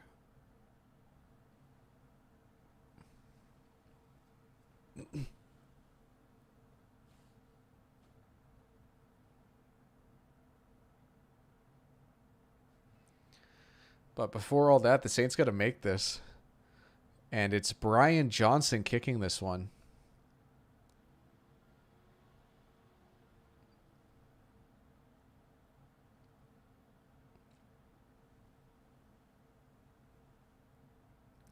And it's true. I always like that. It's true. Whoever came up with that. No, Price is Right rule is it's more about the wheel is too much of a pain in Big Rye's ass. Yeah. Also, I could never. I was wrong on the Price is Right rule every single time, which I could definitely play Price is Right and be just fine. But when it came to this contest, no, you couldn't. You don't get it. All right? I'd be putting $1 or $2 every time. Yeah, but you do it first, so someone can just go 2 and ruin your life. Oh, I'd be fine. You don't get Bob Barker. You're a Drew Carey guy. We already know, all right? I think my life would be just fine if I didn't get up for the showcase. You don't know one piece of Ashley furniture. I don't know who you are. You're not even good at Plinko, and that's not possible.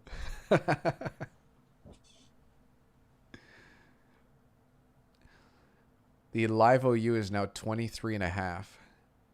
The under -135. So Still a decent chance that one of these teams puts up some points.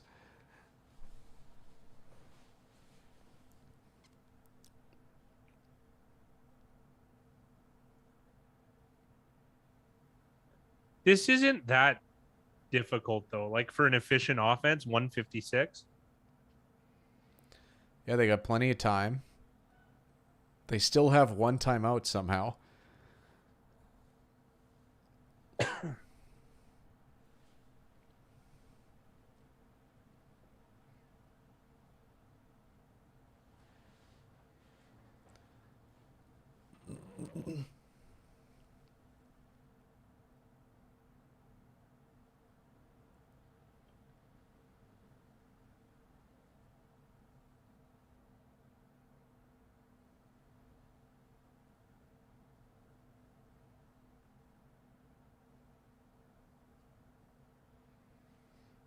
Actually, like it was incomplete, but it's a decent throw by Geno Smith there on first down. He kept it low, like is either Metcalf was going to catch that or no one was.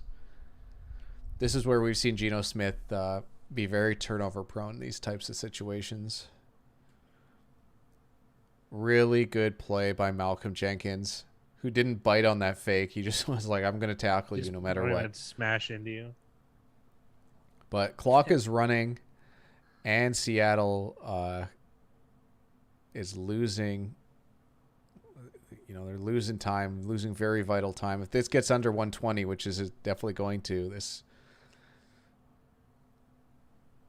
They have to score. They have to make this series. They don't have a choice. Oh, boy.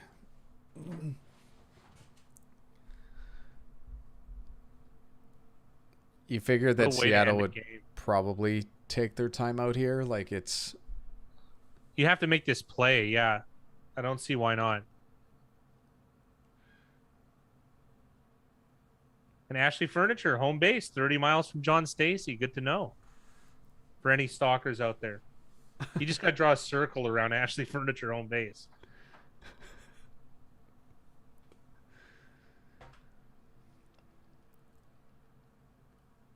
How do you end up in a 4th and 28 here? You know what this reminds me of? Remember when the Ravens converted against Norv Turner's Chargers? Yep. Ray Rice? And they won the Super Bowl that year. And they had to make a 4th and 28 play. Well, drop your best 4th and 28 play. You heard it here first. Fat Guy's predicting if Seattle can get this, they're going to win the Super Bowl. Oh, right. Yes, the correlation. I don't know. Run all goes and then get Geno Smith to just go for it. This is where it helps to have Russell Wilson active. Yeah. The Saints just took a timeout. Look at this. Yeah, Peyton, call him over.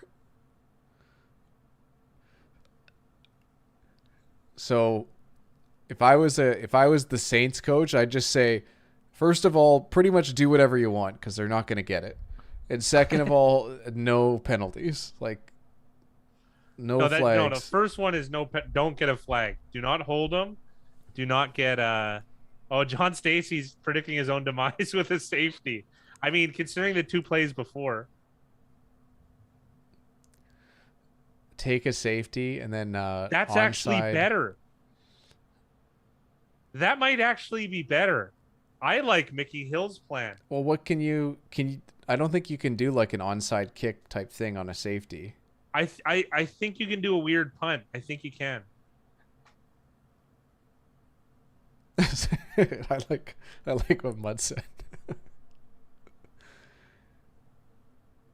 I'm surprised they're even rushing 4. It'd be so Geno Smith to take a safety here. You mean Dan Orlovsky back there? Oh, my goodness. I like how he's mad that he just won the game. Demario Davis saved that first down, just so you know. That had legs. There were 2 guys. One of them catches it. I think they're going to get it. That was more interesting than it had, and more drama to it.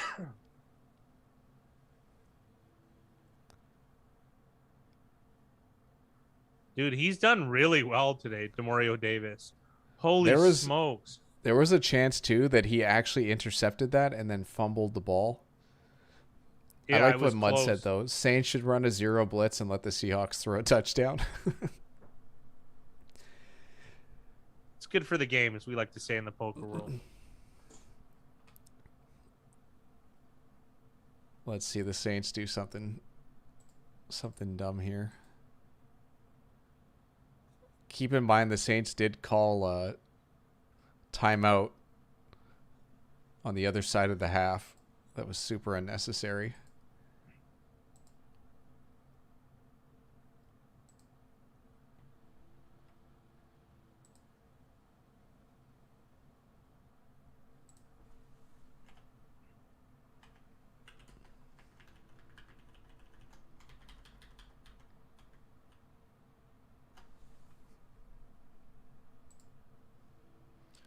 And this game is over. I guess I can update the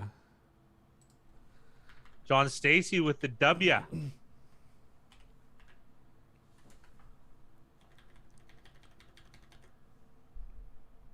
but this is another great example of no, it's not. It's actually the opposite. But if you get the Saints at -3.5 and the line moves all the way to 6 and you had the Saints, it's really at any of these prices, it sucks. You got the best price and it just didn't work out.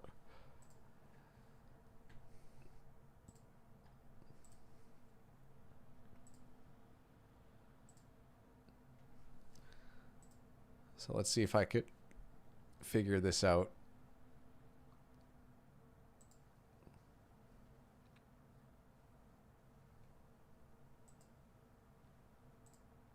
Oh, it's already set up perfectly, so I can take out these two.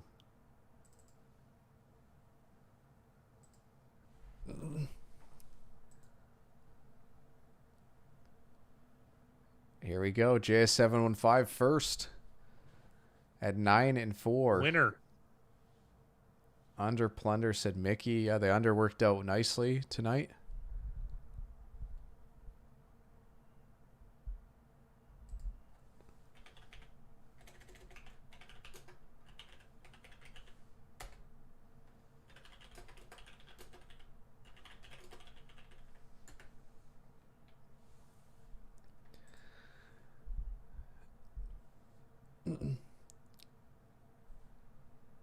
We weren't far behind, Fat Guy. We were 7-6 this week, 2 games back. 9-4 wins the week. This was a interesting week, but JS715 was on top. Hopefully he gets the same luck in his parlay pool.